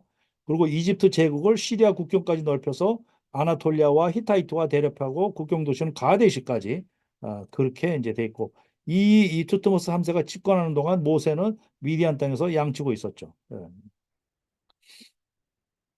아메노텝 2세도 상당히 젊고 활기차고 야심만만한 왕으로 이제 돼 있습니다. 출애굽 때의 바로 왕이고 그런데 이 바로 왕이 이 홍해 바다에서 물에 빠져 죽었느냐 하는 문제가 또 이슈였는데 이 아메노텝 2세의 그 미이라가 발견이 됐습니다. 그래서 홍해 바다에서 빠져 죽지 않았다는 게 이제 밝혀졌어요. 자, 또 한 가지 증거가 이 베를린 피데스탈 스톤이라고 베를린 여기에도 요 세 가지의 이 문자가 나오는데 요 하나가 좀 이렇게 깨져가지고 그랬는데 학자들이 요걸 복원을 해냈어요. 그래서 세 가지 요게 이제 아시켈론이라는 거하고 케난이라는 거하고 이스라엘이라는 요게 그런 그 글자를 나타내는 것이다. 그래서 요 이스라엘이라는 단어 때문에 이것이 이스라엘 민족이 있었다는 사실을 증명하는 것이다라고 되어 있는 거죠. 유물의 연도는 람세스보다 약 한 100년 전쯤으로 이렇게 되어 있습니다. 네. 그래서 아시켈론이고 케냐, 이스라엘. 여기 아시켈론, 케냐, 이스라엘이라는 요 석판 있는 거죠. 이게 베를린 뮤지엄에 지금 있다고 합니다. 자, 그다음에 또 한 가지 증거가 브루클린 파피루스입니다. 브루클린 파피루스. 이 브루클린 파피루스에 대해서 이 데이빗 롤이라는 사람이 그 패턴 오브 에비던스에서 설명하는 장면이에요, 이게. 이 브루클린 파피루스가 정말 결정적인 증거가 되는 게 이 브루클린 파피루스 속에 이스라엘식의 last name이 나온다는 거예요. 이스라엘식의 last name. 그래서 구체적으로 보게 되면 이 브루클린 파피루스라는 여기에 뭐가 돼? 이건 12왕조, 13왕조 때 얘기인데 이 메디칼 파피루스고 이집트의 헬리오폴리스에서 발견이 됐어요. 이집트. 우리 저 이집트 선교사님은 잘 아실 거예요. 헬리오폴리스가 어딘지. 헬리오폴리스에서 발견이 됐고 주로 뭐에 대한 얘기냐? 스네이크, 스콜피언 등에 물렸을 때의 증상과 처방을 여기에다가 적어놨다고 그럽니다. 그래서 독사에 물린 사람들의 명단과 처방인데 이 독사에 물린 사람들의 명단 속에 이집트, 저 이스라엘 사람들의 그 라스 네임이 굉장히 많이 등장한다는 거예요. 그래서 실제로 여기 보면은 십보라, 창세기 1장 15절에 보면 십보라는 사람이 나와요. 십보라는 사람이 여기 등장을 하고, 그 다음에 문하햄이라는 사람이 열왕기하 15장 14절에 보면 문하햄이 나오는데, 문하함이라는 사람의 이름도 등장을 하고, 또 창세기 30장 13절에 보니까 아셀이라는 그 이름이 나오는데, 아셀이라는 이름도 여기 등장을 하고, 그 다음에 야곱의 그 비슷한 말이라고 생각되어지는 아코바라는 말이 등장하고 또 이사갈이라는 말도 여기 등장을 한답니다. 이사갈이라는 말도. 예? 그리고 이 다비디 후앗이라는 그런 말, 다비디 후앗이라는 이게 사무엘상 16장 13절에서 나온 그 말입니다. 다비디 후앗이라는 말. 그다음에 신명기 32장 2절에 보면은 이섭이라는 말이 나오는데 이 에섭이라는 말도 등장을 하고 하야, 하야라는 말 등장하고 그다음에 히브루라는 말도 등장하고. 그러니까 이렇게 많은 히브리식 라스네임이 등장한다는 것은 여기에 히브리 사람들이 살았다는 증거가 확실하다. 이거는 그야말로 학자들 간에도 이건 빼박 증거로 얘기를 하고 있더라고요. 빼박 증거로. 이스라엘 사람들이 살았다는 빼박 증거다. 네. 자, 그다음에 그 알마나라는 그 석판들이 자그마치 381개가 발견했어요. 알마나라는 그 석판이 1880년경에 우연히 발견됐다고 합니다. 수도를 테베에서 알마나로 이제 옮겼다고 그러는데 이 알마나 석판에 대한 것인데 이것이 뭐냐면 이렇게 생겼다고 합니다. 아마나 레터에 대한 거예요. 아마나 레터가 이런 식으로 석판에 여기에 있는 문자들이 이거를 보고 이제 서령 문자라고 얘기를 합니다. 서령 문자. 영어로는 큐네이폼, 서령 문자라고 얘기를 하는데 이 서령 문자하고 상형 문자가 있었어요. 그러니까 서령 문자가 쓰는 국가가 있었고 이 상형 문자를 쓰는 국가가 있었고 이제 그렇게 된다고 이제 학자들을 얘기를 하는데 이게 이제 서령 문자에 대한 건데 이게 왜 상형 문자보다 서령 문자? 이 서령 문자는 주로 공식적인 문서에 많이 쓰인다고 합니다. 공식적인 문서에. 왜 그러냐? 이거는 딱딱하게 이렇게 갔는데 서령 문자는 부드럽게 그림식으로 갔기 때문에 사실 돌에 새기는 거로서는 상형 문자가 굉장히 새기가 어렵다고 그래요. 돌에 새기는 거는 부드럽게 새긴다는 게. 그렇지만 이 서령 문자는 직선으로 이렇게 꺾어지기 때문에 이게 오히려 돌에 새기는 굉장히 좋았다. 그래서 이것이 굉장히 유행을 많이 했다 이제 이렇게 얘기를 합니다. 이 아마나 레터는 382개가 발견이 됐는데 주로 가나안 땅에 있는 왕들 여기 있죠. 가나안의 왕하고 이집트의 아케나텐이라는 바로왕. 아케나텐이라는 게 바로 이 아멘호텝 4세입니다. 아멘호텝 4세. 그 바로왕 사이에 왔다 갔다 하는 문서들입니다. 이게. 네, 가나안의 여러 그 왕들하고 이집트의 바로왕하고 그러니까 가나안 땅에 있는 왕들이 이집트의 속국임을 알 수가 있어요. 속국임을 알 수가 있어요. 조공을 갖다 바치는 속국이에요. 그래서 이 하비루라는 족속이 이게 이제 하비루라는 족속이 침공을 하고 하도 못 살게 구니까 이 가나안 땅에 있는 왕들이 바로 왕한테 우리 좀 와서 구해줘라. 이렇게 하비루가 와서 맨날 못 살게 굴어서 못 살겠다라고 컴플레인하는 내용들이 많답니다. 그래서 여기에 등장하는 말이 하비루입니다. 하비루. 하비루가 히브루. 그러니까 하비루가 정확하게 히브루가 된 건 아니지만 하비루가 좀 큰 개념입니다. 하비루는 여기 중다한 잡족들이 섞여 있는 거예요. 히브리 사람들 포함해서 중다한 잡족. 사실 출애굽해서 나왔을 때 우리 출애굽 보면 중다한 잡족이 섞여 있다고 돼 있어요. 중다한 잡족이. 예? 그 중다한 잡족하고 합쳐서 히브리 사람 합쳐서 하비루라고 부른다고 학자들이 얘기를 합니다. 예. 그 하비루가 너무 괴롭힌다 우리를. 이게 어때 상황으로 추정이 되냐면 가나안 정복 이후에 여호수아가 죽고 사사기 시대의 상황인 것 같다. 사사기 시대.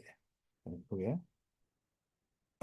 그래서 이 382개가 이 많은 지역에서 이렇게 발견이 됐다는 겁니다. 이 많은 지역에서 여기 이 바빌로스라는 데에서도 발견이 됐고 바빌로스에 발견이 된 게 이만큼 발견이 됐고 시돈에서도 발견이 됐고 뭐 무기도에서도 발견이 됐고 세켐에서도 발견이 됐고 각각 이렇게 많이 발견이 됐는데 어, 이 내용들을 보면 확실하게 출애굽이 일어난 다음에 이스라엘 사람들이 거기 국가를 이루고 살았다는 것을 알 수 있다는 거죠.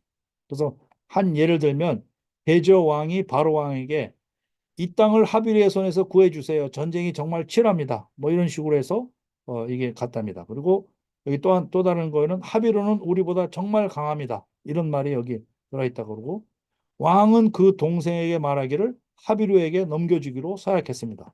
이런 식의 말도 있고 이게 이제 사사기 1장에 보면 이 비슷한 내용들이 여기 있습니다. 벳색에서 만 명을 죽이고 벳색에서 아도니 벳색을 만나 싸워서 가나안 족속과 브리 족속을 죽이니 뭐 아도니 벳색이 도망하는지라 그를 쫓아가서 잡아 그의 엄지 손가락과 엄지 발가락을 자르매 예루살렘을 쳐서 점령하여 칼날로 치고 성을 불사했으며 헤브론에 거주하는 가나안 족속을 쳐서 세세와 아이만과 달메를 죽였다. 이게 정말 그게 못살게 구는 거죠. 이 가나안 왕의 입장으로 봤을 때는 엄청나게 못살게 구는 거죠. 여기 또 다른 그 아마나엘도 286에 보면은 왕의 모든 땅들이 점령당했습니다. 하비루가 왕의 모든 땅들을 침략했습니다. 예, 이런 내용들이 나오고 어, 또 여기 아주르 아모르 족속의 왕국의 리더는 밧줄 풀린 개 같습니다. 이게 이 하비루가 밧줄 풀린 개 같습니다. 정말 엄청나게 그냥 으르렁거리면서 달라붙습니다. 뭐 이렇게 얘기를 하는 거겠죠. 누가 얘기를 했냐? 아쭈르라는 사람이 그렇게 얘기를 했다고 이렇게 나와 있어. 예? 아비드 헤바가 전합니다. 내가 7번에 7번도 더 넘어졌습니다. 라는 얘기가 나오는 7번에 7번도 더 넘어졌습니다. 그러니까 이 급한 상황을 이 바로 왕한테 알리러 가다가 7번에 7번도 더 넘어졌다. 이제 그런 뜻이라고 이제 얘기를 합니다. 그렇게 넘어지면서 내가 당신한테 알려주는 거다.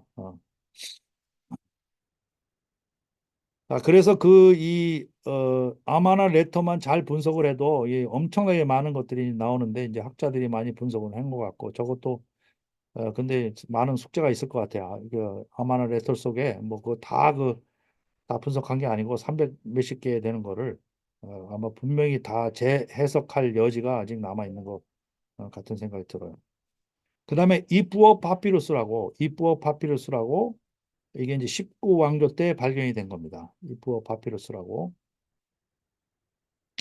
이게 이제 이 10개의 재앙하고 굉장히 흡사한 내용들이 여기 있다는 거예요. 나일강이 피로 변하고 곡식 가축 재앙이 오고 이집트 파멸하고 흑강이 온 땅을 덮고 장자가 죽고 그다음에 노예들의 몸에 검은 터키석 등 장신구들을 줬다. 이게 출애굽에 있는 이런 그 각각의 내용들하고 굉장히 흡사한 내용들이 여기 이 파피루스에 적혀 있다는 겁니다. 그래서 이 부여 파피루스도 여기에 이 성경하고 맞게 떨어지는 이 증거가 된다라고 이게 반드시 등장을 합니다. 이 부여 파피루스도. 그다음에 솔렙 인스크립션, 야훼라는 단어가 이거는 지금 현재 어, 어느 땅에 있냐? 이집트 옛날에는 이집트 땅이었지만 지금 수단 땅이라고 그래요. 수단. 이집트하고 접경하고 있는 수단 그 북쪽에서 발견이 된 건데 거기에 보면 여기에 이제 야훼라는 단어가 제일 먼저 등장한다고 얘기를 합니다. 이 야훼는 누가 보더라도 이 야훼라는 것은 이 이스라엘의 이제 신인 것으로 되어 있는 거죠. 이스라엘 신이.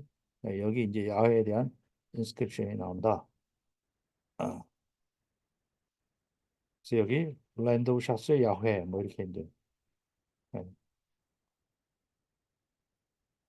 그다음에 요분이 만프렛 비텍이라는 사람입니다. 만프렛 비텍이라는 사람이 여기 이제 아바리스 현장을 갖다가 이제 발굴하는 그 과정에서 이제 패턴 오브 에비던스의 그 영화에서 이제 인터뷰하는 장면인데 이분이 이제 요 아바리스와 람세스가 거의 겹쳐서 발견이 됐다라고 이제 얘기를 합니다. 왜냐하면 처음에 여기를 고고학적으로 발견했을 때 이스라엘 사람들의 흔적이 안 보인 것이 이중구조로 돼 있어서 이중구조로 돼 있어서 그렇게 돼 있었다.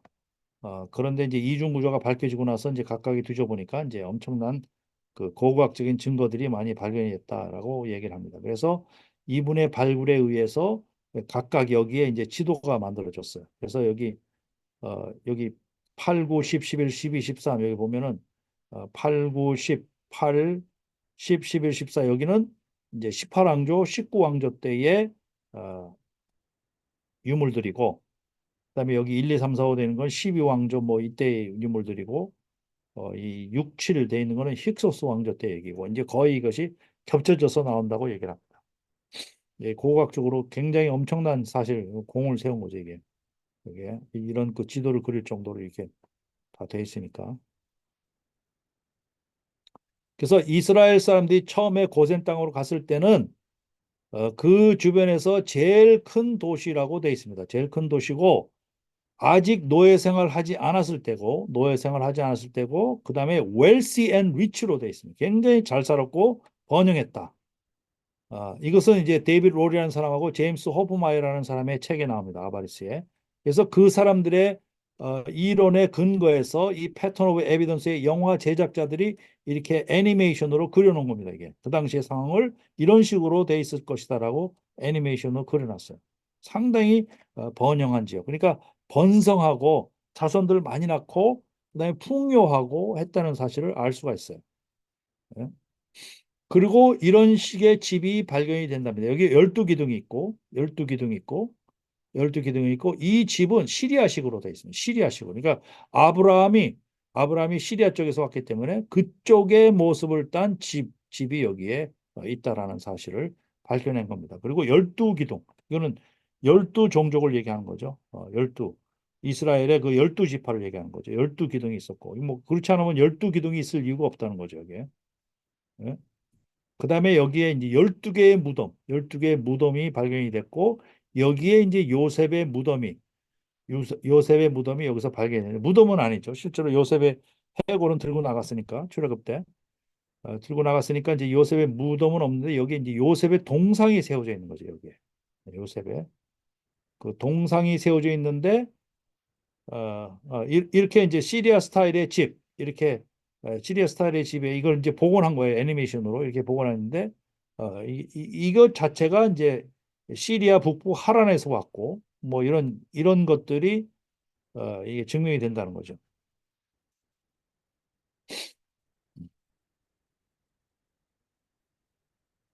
메네프타 그 비문보다 650년 전에 이제 돼 있다고 그랬어요. 요셉의 시대로 이제 돼 있는 거죠. 예. 그래서 이 안쪽을 들여다보면 이렇게 요셉의 동상으로 추정되는 굉장히 큰 물론 지금 이거는 뭐 동상 전체가 있는 건 아니지만 이걸 추정해서 이렇게 그려놓은 거예요. 발견이 된 거는 두개골하고 이렇게 두개골 여기 두개골 이게 이 버섯 모양처럼 돼 있는 이 버섯 모양처럼 이게 상당히 높은 고관을 얘기하는 거고요. 어, 그래서 이제 그다음에 이 발등상에 이렇게 어, 이런 그 부메랑 같은 게 있죠. 발등상에 이게 부메랑 같은 모습이 있는데 이 부메랑 같은 무기는 이제 이스라엘 사람들이 썼다는 거죠. 그 다음에 이 발등상의 색깔이 이 컬러풀하다는 거죠. 컬러풀하다는 거. 그래서 요셉의 그 창세기 37장에 보면은 요셉이 입고 다니는 옷을 보면 알 수가 있죠. 요셉은 노년에 얻은 아들이므로 이스라엘이 여러 아들보다 그를 깊이 사랑하여 위하여 채색 옷을 지었다 이렇게 돼 있어요. 채색 옷. 그리고 이 발등상에 이 컬러풀한 색깔이 이제 있다는 그런. 그다음에 이게 이 동상 자체가 굉장히 큰 모양이기 때문에 굉장히 그 고관 대작의 그 동상일 것이다라고 이제 추정을 한 거예요. 거의 학자들은 이게 요셉의 것이 맞다. 요셉에 해당되는 것이 맞다. 그리고 머쉬룸한 헤어스타일 이것도 이제 고관 대적한테만 해당되는 거다. 이렇게 된 거죠. 그다음에 또 한 가지는 요셉의 지도하에 만들어졌다고 판단되는 운하.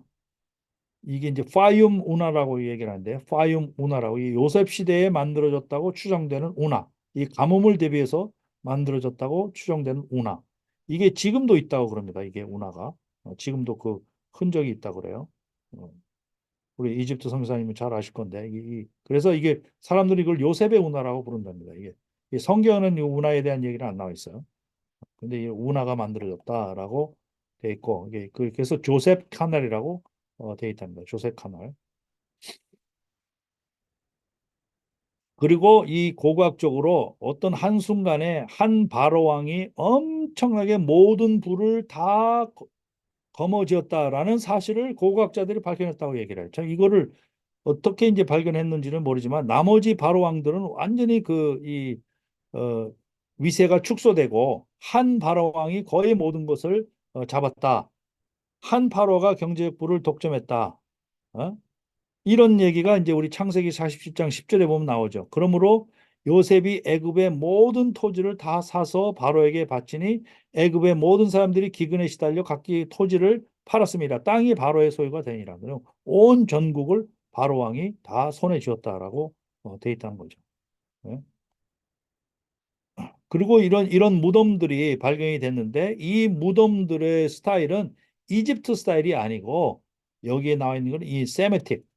이 세메틱이라고 부릅니다. 세메틱이라고. 이 아시아 쪽에서 온 사람, 동쪽에서 온 사람 이런 뜻으로 세미틱 혹은 아시아틱, 아시아틱이라고 부르기도 하고 이게 아마 셈족이라고 하는 의미에서 이제 세미틱이라고 얘기를 한 거예요. 세미틱, 아시아틱이라고 이제 부르는데 이런 모든 것들이 이집트 사람의 그 문화가 아니라는 거예요. 이집트 사람의 문화가 아니라서 이게 실제로 이스라엘 사람들이 살았던 증거.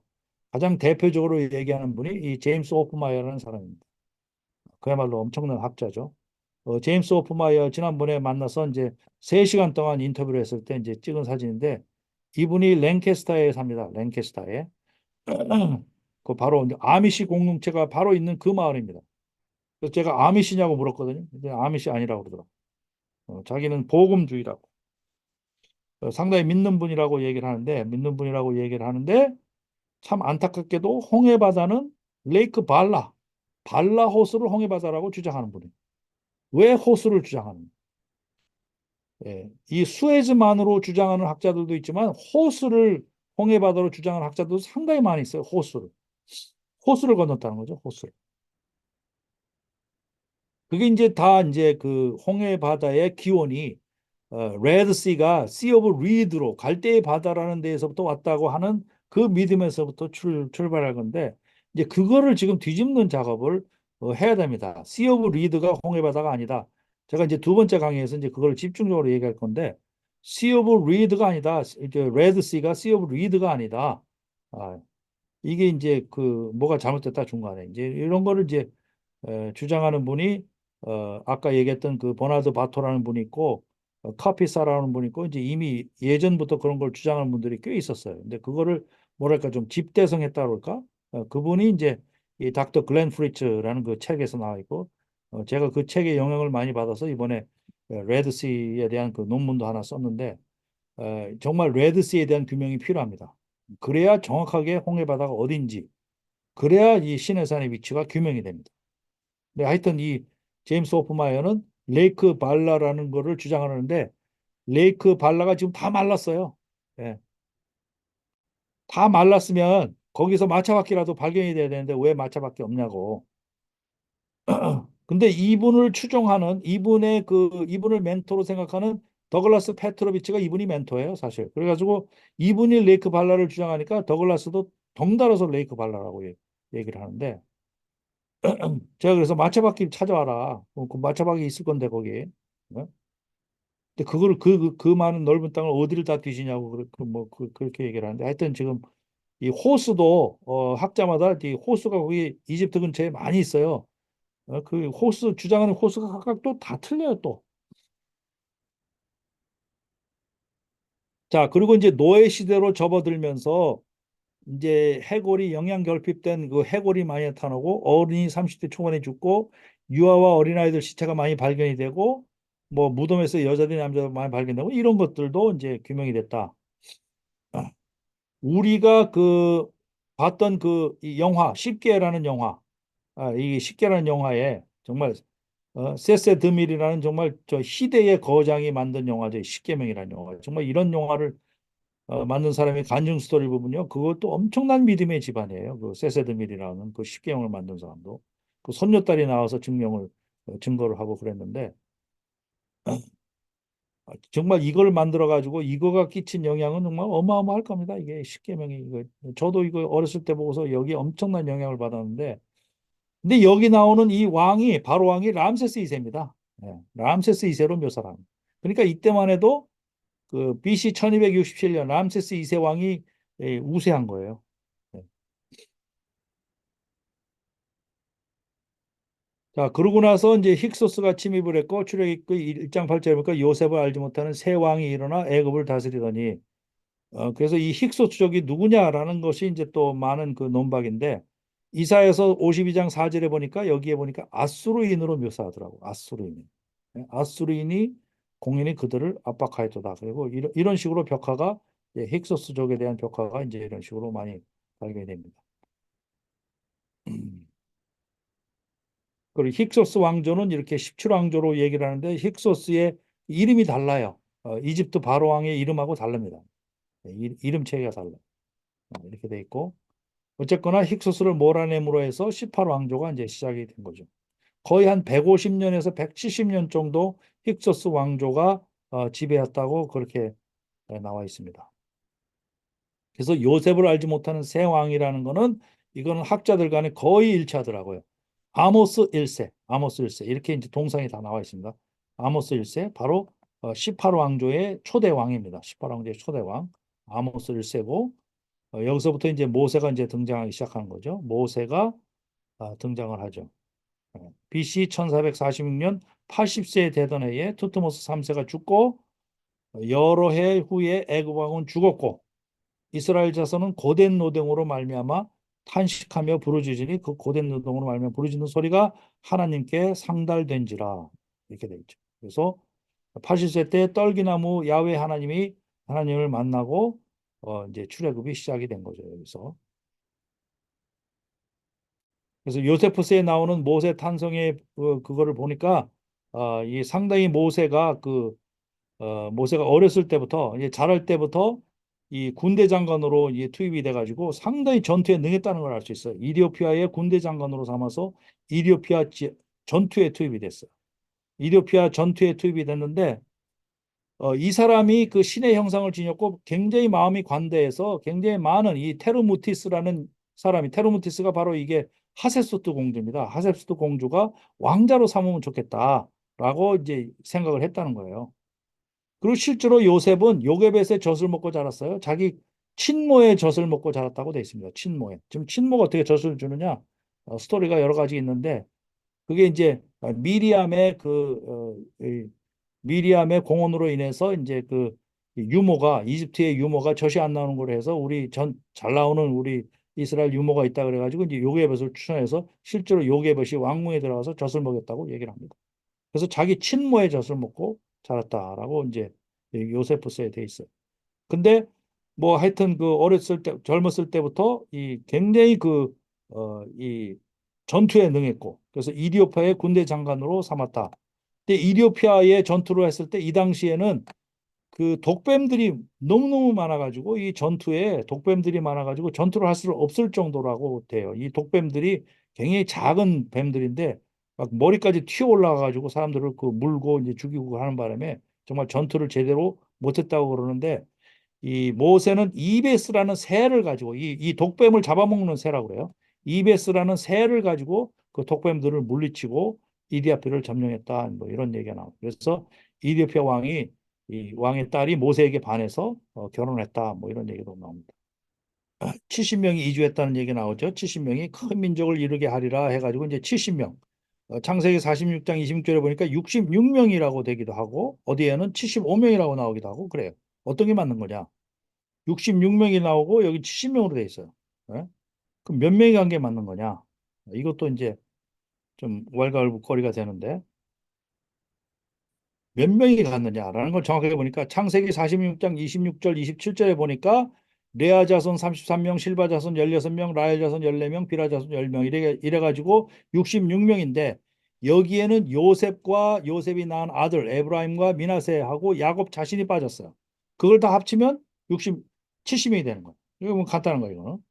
그래서 야곱의 나서 70이요. 요셉은 애굽에 있었더라. 그렇게 나오는데 어,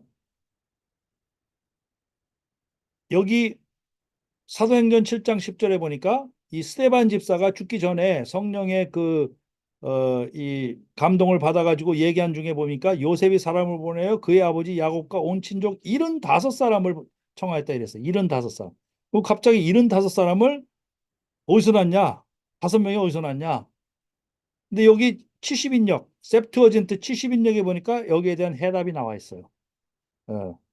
실제로 요셉의 자손이 9명이에요. 9명.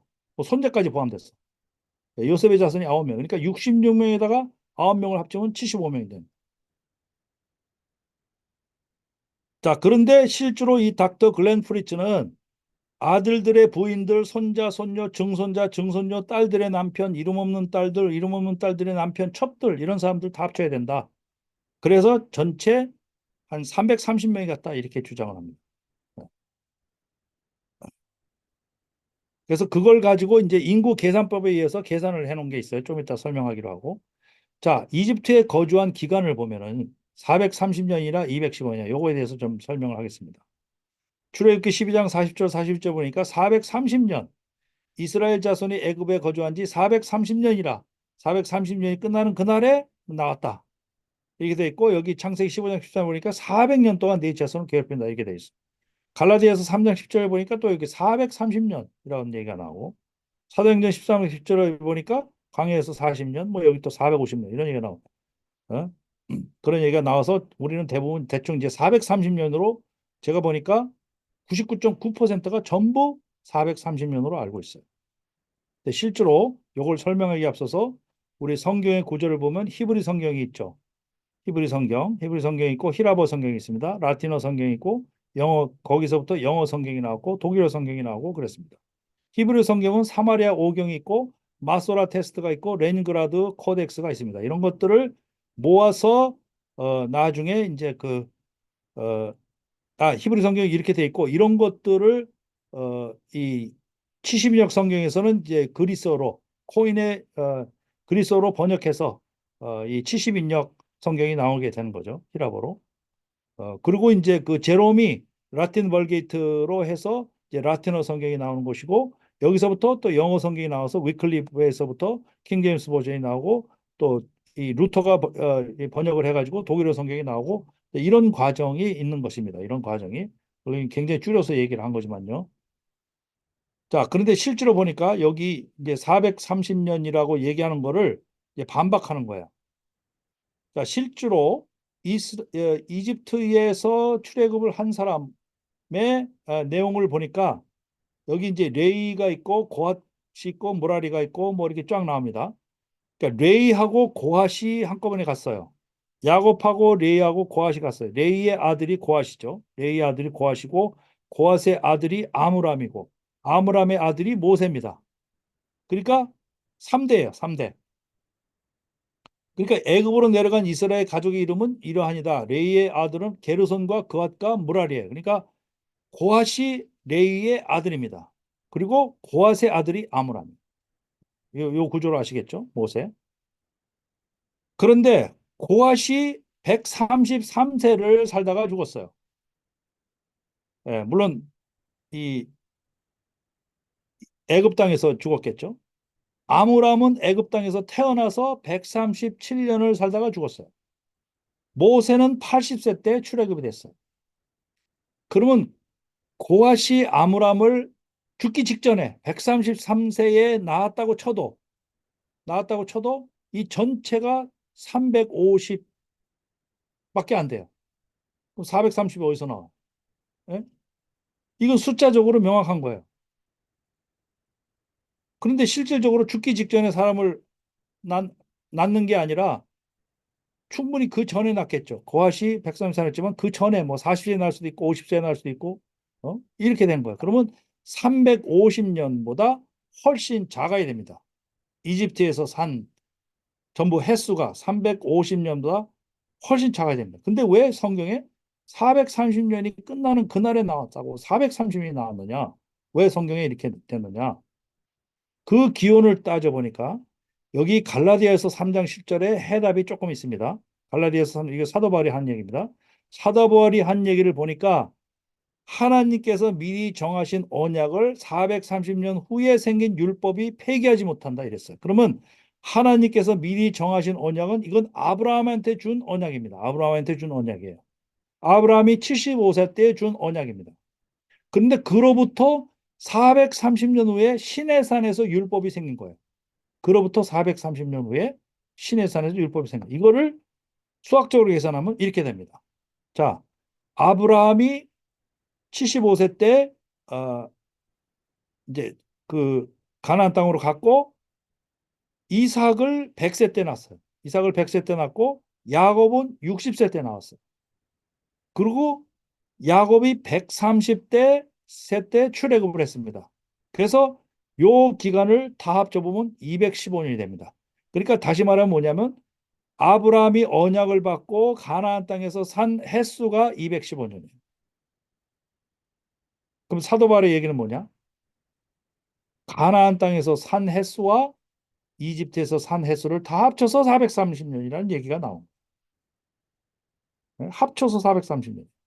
그러면 이집트에서만 산 기간은 215년이 됩니다. 이게 사도 바울만 얘기하는 게 아니에요. 사도 바울만 얘기한 게 아니에요. 여기 셉투어진트 70인역 성경에 보니까 70인역 성경에 보니까 여기 정확하게 나와 있어요. 가나안 땅과 이집트에서 산 기간을 합쳐서 430년으로 돼 있어요. 가나안 땅에서 산과 이집트에서 산 기간을 합쳐서 430년. 요게 70인역 성경에 나와 있습니다. 사마리아 오경도 똑같이 나와 있어요. 사마리아 오경도 똑같이 나와 있어요. 그 다음에 요세푸스 고대 유대사에 보면 좀 더 정확하게 나와 있습니다. 이게 뭐라고 그러냐면 우리 선조 아브라함이 가나안 땅에 들어온 지 430년 후 야곱이 애굽 땅으로 이주한 지 215년밖에 안 되는 해 산티쿠스 달 음력 제15일에 애굽을 떠났다. 그때 모세의 나이는 80세였고 아론은 그보다 3살이었다. 그러니까 215년밖에 안 되는 해라고 아예 횟수를 명시했어요. 요세푸스는. 그러니까 이것도 가나안 땅에서 산 횟수 플러스 이집트에서 산 횟수 합쳐서 430년. 유대고대사 2권 15장 2절에 나와 있습니다. 이게. 자, 그러면 70인역 성경에도 그렇게 나와 있고 사마리아 오경에도 그렇게 나와 있고 사도 바울도 그렇게 얘기를 하고 요세푸스도 나와 있으면 이거는 맞는 얘기 아니냐. 예? 그런데 왜 430년으로 나와 있냐? 이집트에서 산 기간이 430년 나왔냐? 이걸 따져보니까 이게 이제 마소라 사본에서 가나안 땅에서 살았다는 얘기가 빠져버린 거예요. 마소라 사본에서. 그리고 이집트에서 산 기간만 430년 나와 있어. 그러면 왜 마소라 사본에서 가나안 땅의 얘기가 싹 빠졌냐? 예? 그건 이제 의문이죠. 왜 빠졌나? 그래서 이 마소라 사본은 AD 11세기입니다. 이거는 AD 한참 천년 후에 예수님이 하고 나서도 이 천년 이상 지나고 난 다음에 이 마소라 사본이 나오는 거기 때문에 예? 이걸로 인해서 전부 킹제임스도 나고 뉴킹제임스 나고 뭐 영어 성경은 전부 이걸로부터 나온 거죠. 그러니까 다 틀릴 수밖에 없는 거죠. 다 그렇게 나온 거죠. 그래서 그리고 노예도 처음부터 노예가 아니라는 거예요. 처음 한동안은 번성했어요. 이렇게 와인 산업과 어업에 종사하면서 번성했습니다. 와인 산업과 이렇게 어업에 종사하면서 번성했어요. 근데 노예 생활이 시작이 된 거죠. 노예 생활이 시작됐죠. 노예 생활을 한 연수를 가져보면 요셉이 죽고 난 다음부터 했다고 우리는 그렇게 생각해 볼 수 있잖아요. 요셉이 살아생전에 노예 생활을 했다고 볼 수는 없죠. 요셉이 죽고 나서 그것도 죽자마자 노예 생활한 건 아니죠. 좀 어느 정도 기간이 지나고 난 다음에 그걸 따져보면 노예 생활을 한 기간은 길어봐야 제일 길어봐야 144년. 안 그러면 중간치를 택하면 한 112년 정도. 모세가 태어났을 때 80년 동안 출애굽할 때까지 80년 동안 노예 생활은 확실하니까 80년 동안보다는 크겠죠. 하지만 맥시멈 144년이고 중간쯤 그 수치를 따졌을 때 한 100년, 110여 년 정도 노예 생활했다고 보면 되죠. 근데 우리는 전부 430년 동안 노예 생활한 걸로 알고 있죠. 자, 그 요괴벳 나이를 통해서 또 증명할 수가 있어요. 이거 뭐 좀 지금 복잡한데, 이게 나중에 파워포인트 가지고 한번 계산해 보세요. 제가 요괴벳의 나이를 통해서 증명해요. 요괴벳. 야곱이 요셉을 낳을 때의 나이는 91세 때입니다. 야곱이 요셉을 낳았을 때의 나이는 91세. 제가 이거를 계산을 다 해봤는데, 그러고 나서 이제 또 레이가 애굽에 내려갈 때 나이를 보면 44살이에요. 44살. 레이는 요셉보다 5살 위입니다. 레이는 요셉보다 5살 위에 44살. 이걸 가지고 따져 봤을 때 요게벳은 레이의 딸이에요. 요게벳은 레이의 딸. 그러니까 아므람이 고모하고 결혼했어. 고모하고 아므람이. 고모뻘이 되는 거야. 요게벳이. 여기 레이의 딸이라고 돼 있으니까 고모하고 결혼했어.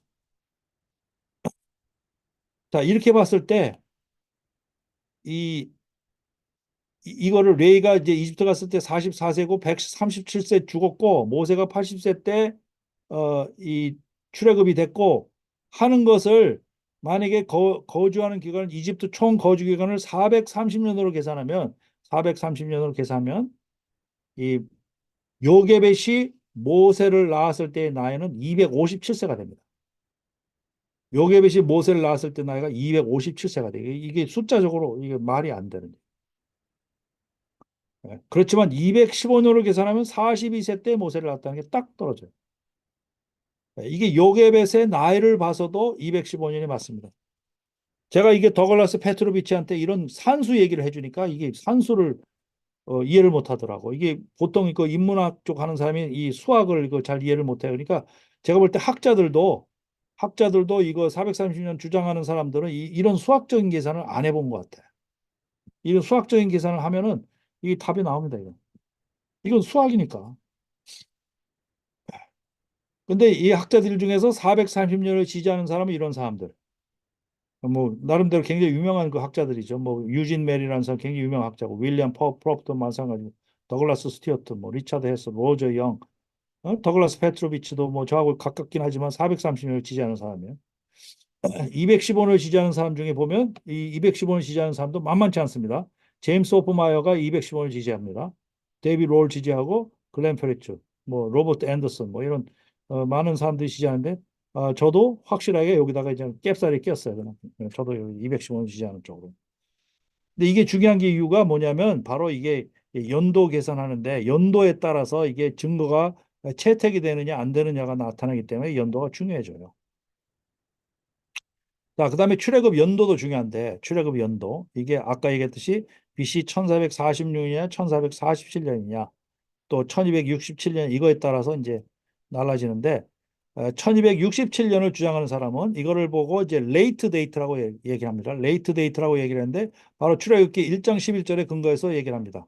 국고성 비돔과 람셋을 건축하게 한다. 이래서 여기 람셋이라는 말이 나올 때에서 이거 람세스 2세 때 얘기다. 여기 람세스 얘기 나왔다 그래서 람세스 2세 때 얘기다. 그래서 람세스 2세 때의 연도를 보니까 1279에서 1213년 사이에 이렇게 되니까 이게 1267년 정도가 맞는 것 같다. 이렇게 해서 레이데이가 나온 거예요. 이게. 예? 뭐 특별한 근거가 있는 것도 아닙니다. 사실. 예? 여기 우리 저 영화에 보면은 이게 율브린너가 나온 영화에 보면 이게 또 이 람세스 2세입니다. 이게 람세스 2세. 전부 여기에 영향을 받아서 다 이렇게 그려놓은 거예요. 예? 그런데 출애굽 연도 BC 1446년, 1447년을 주장하는 사람은 열왕기상 6장 1절에 근거해서 그렇습니다. 이스라엘 자손이 애굽 땅에서 나온 지 480년이요 솔로몬이 이스라엘 왕이 된 지 4년 10월 곧 둘째 달에 솔로몬이 여호와를 위하여 성전 건축하기 시작하였더라. 솔로몬이 왕이 됐을 때가 BC 970년입니다. 이거는 학자들 간에 다 일치합니다. 솔로몬 왕이 됐을 때가 BC 970입니다. 거기에 4년 되고 나서 그때부터 성전 건축을 했는데 그때는 언제냐면 애굽 땅에서 나온 지 480년째다. 그래서 이걸 역산을 해보면 BC 1446년이 딱 나오는 거예요. 네? 그다음에 사사기 11장 26절에 보니까 여기 이스라엘 헤스본과 그 마을들과 아로엘과 그 마을들과 아르논 강가에 있는 모든 성읍에 거주한 지 300년이여거늘 이게 이제 입다 얘기입니다. 사사기 사사 입다 때 얘기인데 입다 때의 연도가 1130년에서 1173년 사이로 봤을 때 여기 300년을 역산을 하게 되면 이제 1440년과 1373년 사이가 되니까 가나안 땅에 들어갔을 때가 대충 요 정도의 사이가 맞다. 이렇게 되는 거예요. 1200년도가 아니다. 이렇게 되는 거죠. 그래서 성경에 근거로 한 건 이 두 가지입니다. 두 가지 규절에 의해서 출애굽 연도를 BC 1446년으로 봅니다. 그때 되면은 아까도 얘기했듯이 아멘호텝 2세, 아멘호텝 2세가 이제 바로 왕이 되는데 아멘호텝 2세의 미라가 발견이 됐어요. 그래서 홍해 바닷속에 물에 빠져 죽지 않았구나 라는 거를 이제 아는 거죠. 자, 그런데 이제 이 출애굽 연도를 따질 때도 굉장히 많은 그 아주 굉장히 그 분분한 얘기들이 많아요. 굉장히 그거 읽다 보면 뭐 누구 말이 많은지 모를 정도로 뭐 서로의 주장이 아주 팽팽한데 아까 얘기했던 그 더글라스 페트로비치의 아주 혁혁한 공이 뭐냐면 여기 시내 반도에서 발견된 이런 이 돌에 발견된 이 문자를 다 해독을 했습니다. 더글라스 페트로비치가. 이거를 고대 히브리어로 이렇게 풀어서 다 해독을 했어요. 그래서 이거 하나하나 뭐 다 지금 얘기할 수는 없고 여기에 보면 아히사맥이라고 아이사막이라는 얘기가 이름이 등장한다는 거예요. 여기 보면 아이사막이라는 얘기가 등장.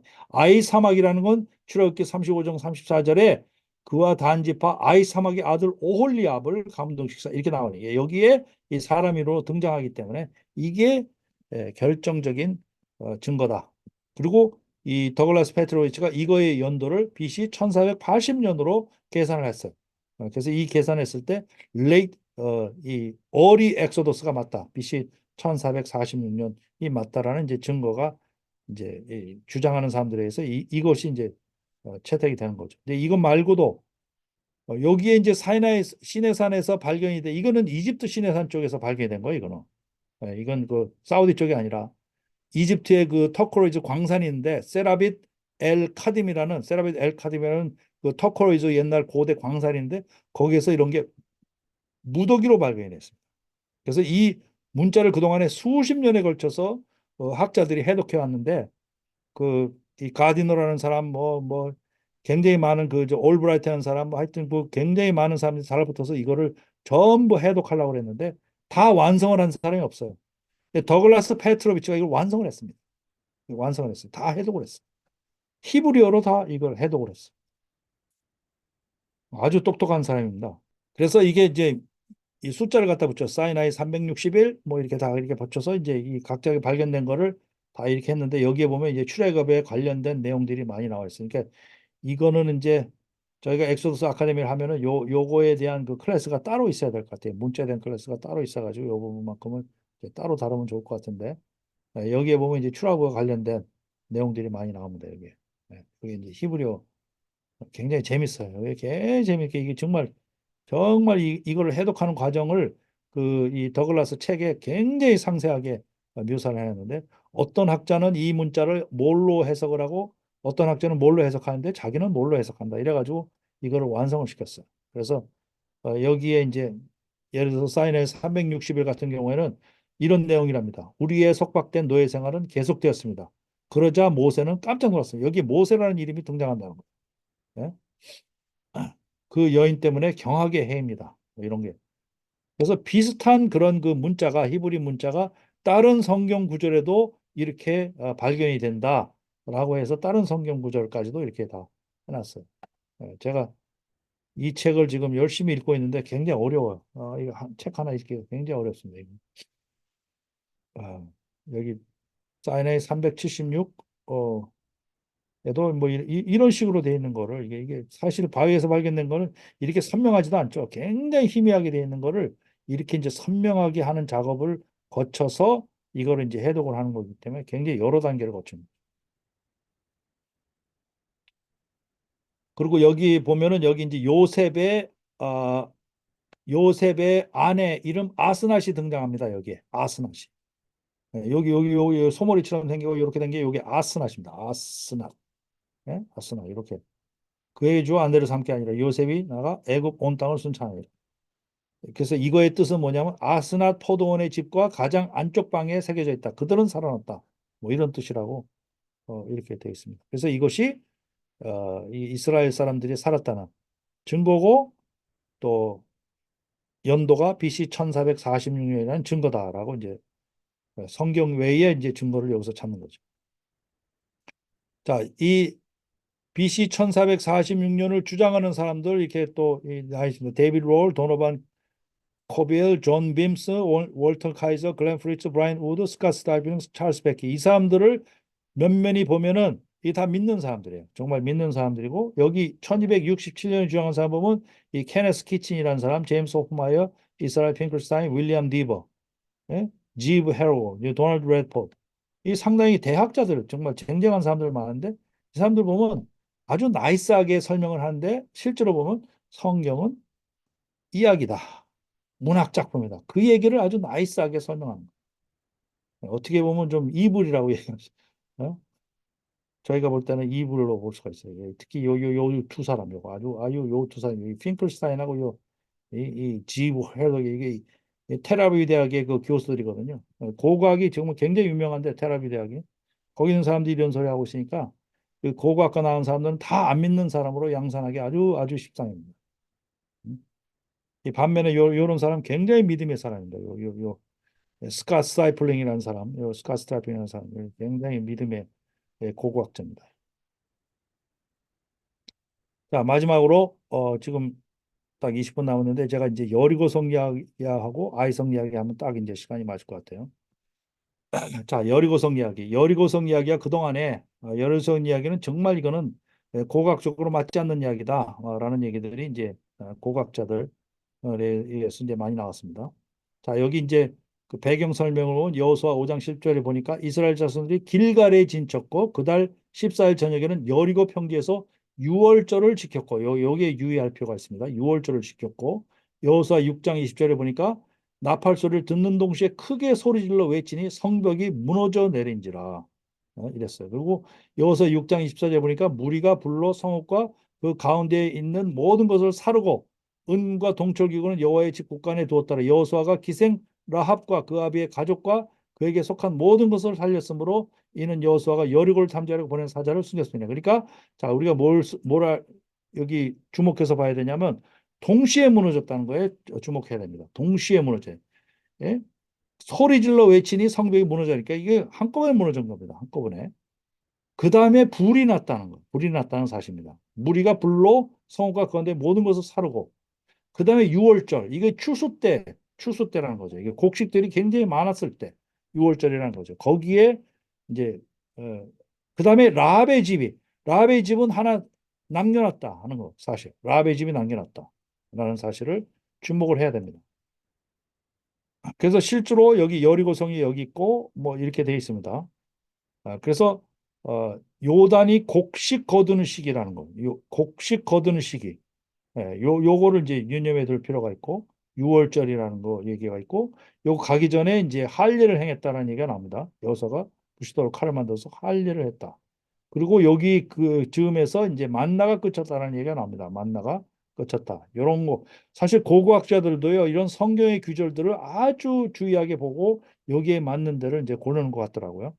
네? 자, 그런데 이 윌리엄 디버라는 사람, 아까 그랬죠. 이 윌리엄 디버라는 사람은 자기 아버지가 감리교의 목사인 사람인데 이 사람은 완전히 그 불가지론. 왜 그렇게 불가지론에 빠졌냐? 라는 거를 물은 적이 있어요. 그런데 학자적으로 이렇게 고학적 조사하다 보니까 그게 사실이 아니다라는 걸 자기가 알았다는 거예요. 그러니까 뭐라고 그랬냐? 기적을 원한다면 이게 기적이다. 여호사는 있지도 않은 도시를 무너뜨린 것이다. 이렇게 얘기를 합니다. 예? 그다음에 그 아까 악명 높은 핑클스타인 같은 사람 뭐라 그랬냐? 트럼펫 불어서 성을 무너뜨렸다는 것은 로맨틱 미라지다. 낭만적인 신기루다. 이렇게 얘기했어. 성경은 다른 사람들의 과거가 아니다. 이런 얘기를 해요. 어? 그 원인은 학자들이 해당 연도를 너무 이전으로 잡았거나 혹은 너무 이후로 잡았다 이거예요. 아까 캐터린 캐년이라는 여자가 BC 1550년이라고 잡은 바람에 여리고성 자체가 존재하지 않았을 때 그때는. 그래서 이 발굴을 하는데 1907년에서 1913년 사이에 어네스트 셀린이라는 사람하고 칼 왓징이라는 사람이 이 독일 고고학자들인데 와서 이 최초로 발굴을 합니다. 정말 1900년대에도 이렇게 성경의 진실을 향해서 이런 고고학적인 발굴을 했다는 거예요. 저는 뭐 진짜 놀랍더라고요. 이 독일 사람들이 얘기하는데 이중 성벽 구조이고 바닥 피복을 입힌 돌은 15피트다라는 것을 발견해냅니다. 이 사람이 발굴해내요. 그러니까 이중 구조로 돼 있다. 여리고성이. 그다음에 무너지지 않은 작은 공간을 발견했다. 바깥쪽으로 윈도가 있다. 이런 거를 이제 이분들이 발견을 해냅니다. 그 이후에 존 갈스탱이라는 사람이 존 갈스탱이라는 이 고고학자, 믿는 고고학자입니다. 이 사람이 이중성으로 되어 있고 갑자기 무너졌다는 것을 밝혀냅니다. 그리고 연도를 봤을 때는 1400 BC가 맞다. 그리고 한 섹션이 무너지지 않았다. 라합의 집으로 추정된다. 이렇게 얘기를 했어요. 얼마나 이게 믿음의 학자입니까, 이게. 예? 그래서 이 사람이 이제 발굴하는 현장에 대한 이런 사실들인데 1930년대에서 1936년 사이에서 이렇게 한 거예요. 근데 문제는 이 여자입니다. 캐서린 캐년이라는 여자가 1950년에서 1958년 사이에 이 여자 고고학자예요. 영국 여자 고고학자인데 이 팀들도 여자들을 잔뜩 데리고 와가지고 했는데 더블 월 컨스트럭션이라는 것에 동의합니다. 이중 구조로 돼 있다. 그리고 갑자기 무너진 것에도 동의해요. 갑자기 무너졌다는 사실에도 동의합니다. 그리고 불이 났다는 것도 동의합니다. 이게 성경하고 여기까지는 다 맞아요. 그렇지만 가스탱이 말한 무너지지 않은 라합의 집이라는 걸 라합의 집이라는 사실을 부정해요. 예. 그다음에 16세기 중반에 무너졌다. 15세기가 아니다. 그러니까 1550년을 봤기 때문에 이때는 여리고성이 있지도 않았을 때 이때로 본 겁니다. 바이블 스토리는 신화다라고 이 여자가 결론을 내렸어요. 바이블 스토리는 신화다. 그러니까 이때 이후로 이 여자의 영향을 받아서 이 여리고성은 신화가 된 겁니다. 고고학적인 사실하고 도저히 안 맞는다. 이렇게 된 거예요. 근데 정말 우리의 이 황금박쥐가 등장하는 게 이 브라이언트 우드입니다. 그래서 이 브라이언트 우드라는 이번에 이 SBS 다큐멘터리 할 때 이분도 이 다큐멘터리에 인터뷰를 장장 3시간 했습니다. 90세 된 분이에요. 90세. 자기 부인이 거의 지금 그 장애인이기 때문에 그 부인을 돌본다고 이게 양로 그 센터 같은 데 들어가서 사시던데 어 이분이 이 아주 혁혁한 공을 세운 게 자, 모든 학자들이 동시에 무너졌다는 사실에 동의하는데 이 캐서린 캐년 아까 그 여자는 대표적인 불신자고 성경 증오자다라고 얘기를 했어요. 그리고 여사가 당도하기 150년 전에 무너졌다고 잘못 발표했다는 거예요. 이 여자는 이 후청동 시대에 자기 분석을 한 결과 이런 그 도자기 분석 같은 걸 한 결과 자기가 이 측정한 연도는 BC 1406년이 맞다. 그 갈스탱이 얘기한 그 연도가 맞다. 캐년이 얘기한 BC 1550년 틀렸다. 그리고 이 덧붙인 얘기가 뭐냐면 성경에서 읽는 것을 그라운드에서도 그대로 발견한다. 이 아주 유명한 얘기를 남겼습니다. 성경에서 읽는 것을 그라운드에서도 그대로 발견한다. 이 사람 실제로 엄청난 믿음의 소유자더라고요. 제가 실제로 가서 보니까 만나서 얘기를 하는 겁니다. 그런 거를 통해서 고고학 발굴을 하는 분입니다. 이분이. 자, 그래서 이 여기 곡식들이 발견돼. 이 곡식들이 대량으로 발견됐다는 거예요. 곡식들이 대량으로 발견됐다는 것은 성이 한꺼번에 무너졌다는 거예요. 성이 서서히 무너졌으면 곡식을 다 먹었죠. 거기 성에 있는 사람들이. 예? 그리고 이 곡식이 저장된 항아리들을 아주 다수 발견했다는 거예요. 그러니까 먹을 틈새도 없이 갑자기 무너졌다는 것을 의미한다라는 거예요. 그리고 이 라합이 있던 그 집은 하나가 보존됐다는 사실을 이 사람이 이제 얘기를 합니다. 믿음으로 7일 동안 여리고를 오니 성이 무너졌다 이렇게 얘기를 하고 있어요. 자, 그리고 여리고 함락 이후에 그 자리에 다시 도시가 건설된 흔적이 없습니다. 실제로 성경에 보니까 뭐라고 나와 있냐면 여호수아 6장 26절에 보니까 여호수아가 그때 맹세하여 이르되 누구든지 일어나서 이 여리고성을 건축하는 자는 여호와 앞에서 저주를 받을 것이라. 그 기초를 쌓을 때 그의 맏아들을 잃을 것이요 그 문을 세울 때 그의 막내 아들을 잃으라 이렇게 돼 있어요. 그런데 실제로 열왕기상 16장 34절에 보니까 그 시대의 베델 사람 히엘이 여리고를 건축하였는데 건축하지 말라고 그랬는데 그가 그 터를 쌓을 때 맏아들 아비람을 잃었고 그 성문을 세울 때 막내 아들 수굽을 잃었으니 여호와께서 눈의 아들 여호사를 통하여 하신 말씀과 같이 되었더라 이렇게 됐어요. 정확하게 550년 지난 다음에 여리고성이 다시 재건축됐다는 사실을 알 수 있습니다. 그리고 이 여리고성에서 고고학적으로 이 이집트의 바로 왕의 이런 메달 같은 것들이 다수 발견이 됐어요. 여기에. 그래서 이 여리고성은 진짜 이제는 완전히 성경을 고고학적으로 증명해주는 그런 사건이 이제 이 브라이언트 우드로 됐습니다. 그 다음이 아이성입니다. 아이성. 아이성. 예를 들어서 이 조셉 칼러웨이 같은 사람, 조셉 칼러웨이 찾아보시면 알지만 굉장히 유명한 고고학자예요. 고고학이 여호수아 7장 8절에 거쳐서 나와 있는 아이성 정복에 대한 역사적 신빙성을 없애버렸다. 예? 고고학이 아이성 성경에 많은 그 아이성 정복을 완전히 거짓말로 만들어 버렸다. 이제 그런 얘기예요. 고고학적으로 성경에 맞지 않는다. 이 지오니 제빅 같은 사람은 간단히 줄여서 말하면 이스라엘 사람들이 정복했다는 아이성이라는 그 존재 자체가 없다. 이렇게 얘기를 해요. 이런 사람. 자, 그런데 아이성에 대한 스토리는 이렇습니다. 여기에 보면은 에텔이라는 곳이 있고 마키터라는 데가 있어요. 마키터라는 여기 에텔이라는 데가 있고 마키터라는 데가 있어요. 여기 보면은 요 에텔이라는 데를 고고학자들이 뒤졌어요. 에텔이라는 데를. 왜 그러냐? 윌리엄 올브라이트라는 사람이 올브라이트라는 사람이 죽기 전에 아이성은 여기가 맞다. 여기에 발굴을 하라. 그러고 죽었어요. 올브라이트라는 사람. 그러니까 굉장히 엄청난 고고학자가 여기가 맞다. 여기를 뒤져라 그러니까 그 후에 사람들은 여기를 집중적으로 뒤진 거예요. 여기는. 아무것도 안 나왔어요. 여기서. 그런데 아까 얘기했던 브라이언트 우드라는 분이 성경을 아주 면밀하게 판단을 하고 여기 보면은 베델 동쪽 벳 아웬 곁에 있는 아이 이랬어요. 베델 동쪽 벳 아웬 곁에. 여기 보면은 매복할 곳으로 가서 아이 서쪽 베델과 아이 사이에 매복하였고 이게 매복할 때가 있고 이런 것들에 주목을 한 거죠.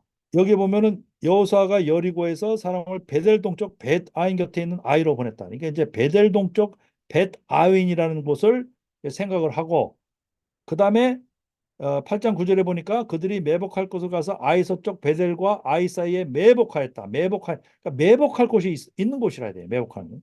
그리고 여호수아는 그 밤에 백성 가운데서 잤더라.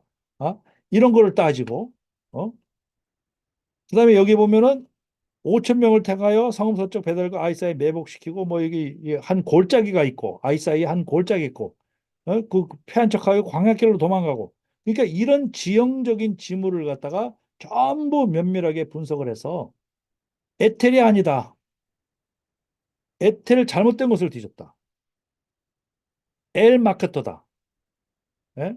여기 에텔이 아니라 여기서부터 1km 떨어진 엘 마케터리 맞는 곳이다. 여기가 성경이 얘기하는 아이성이다.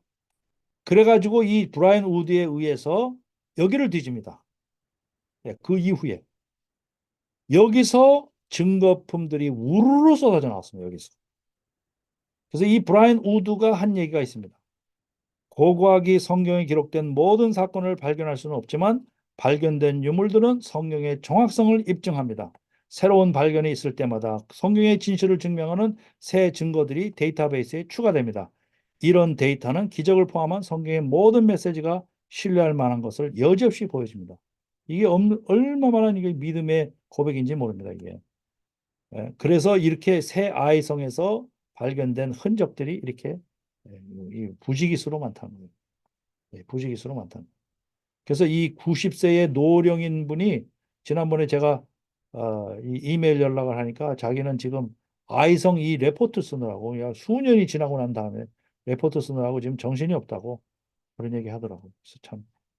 제일 마지막으로 이제 마지막 5분 남았는데 출애굽 시에 몇 명이 나왔나?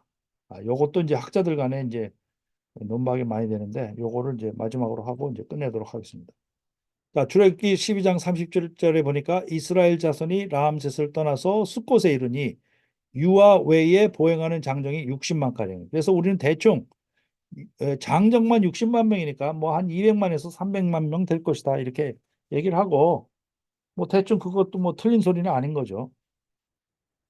그리고 둘째 해에 인구 계수를 하니까 민수기 1장 45절에서 47절 보니까 20세 이상으로 싸움에 나갈 만한 이스라엘 자손이 다 계수되었다. 인구조사를 했죠. 계수된 자의 총계는 60만 3,550명이었더라. 그러니까 나올 때의 숫자하고 1년 후의 숫자하고 거의 비슷한 거죠. 예? 그러니까 장정만 60만 명 뭐 내외가 됐다는 게 이제 거의 비슷한 거죠. 이거를 대충 계산한 게 아니라 이제 인구 계산율에 의해서 계산을 했습니다. 인구 계산율에서 계산했어요. 그러니까 아프리카 같은 데서의 앞으로 미래의 인구를 계산하는 방식이랍니다, 이게. 그래서 여기에 이런 공식에 따라서 대입을 한 거예요.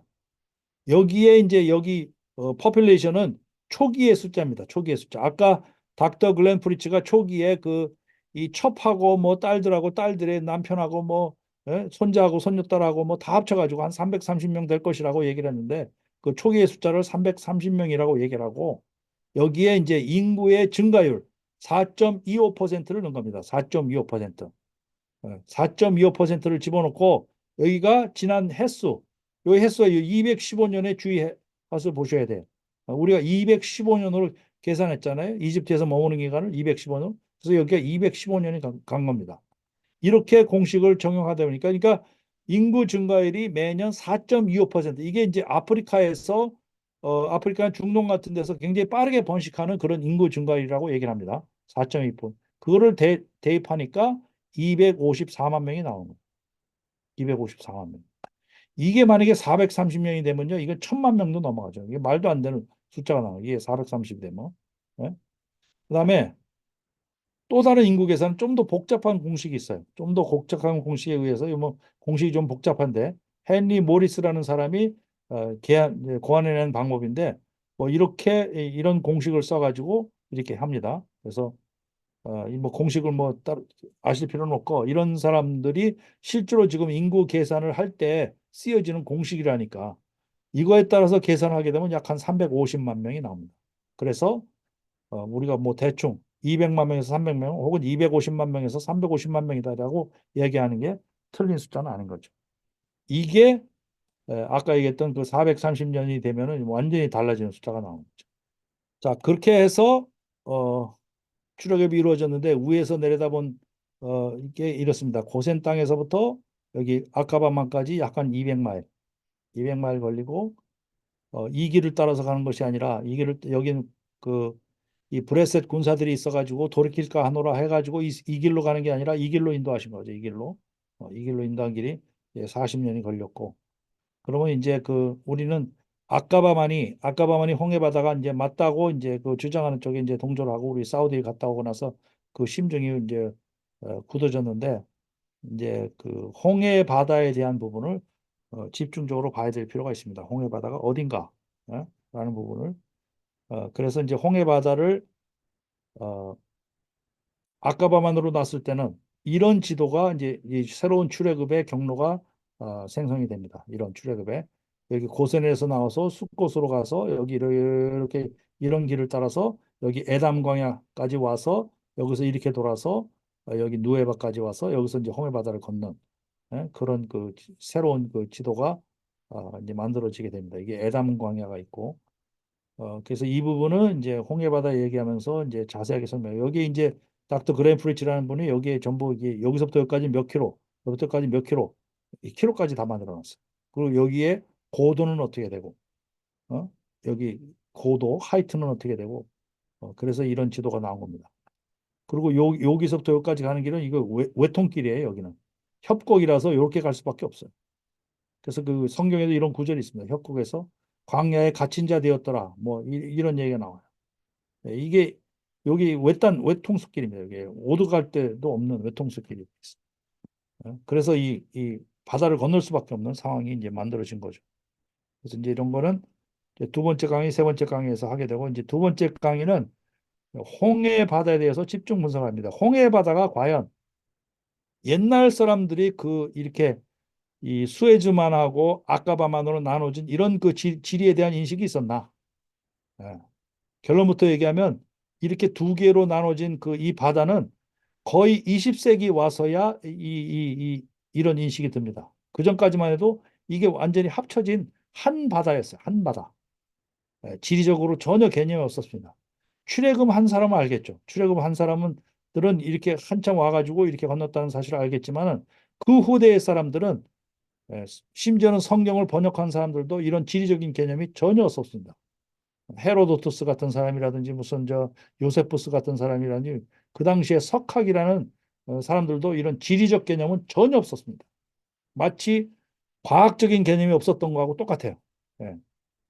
그래서 홍해바다에 대한 상당히 헷갈린 부분들이 많이 있다. 거를 다음 주에 이제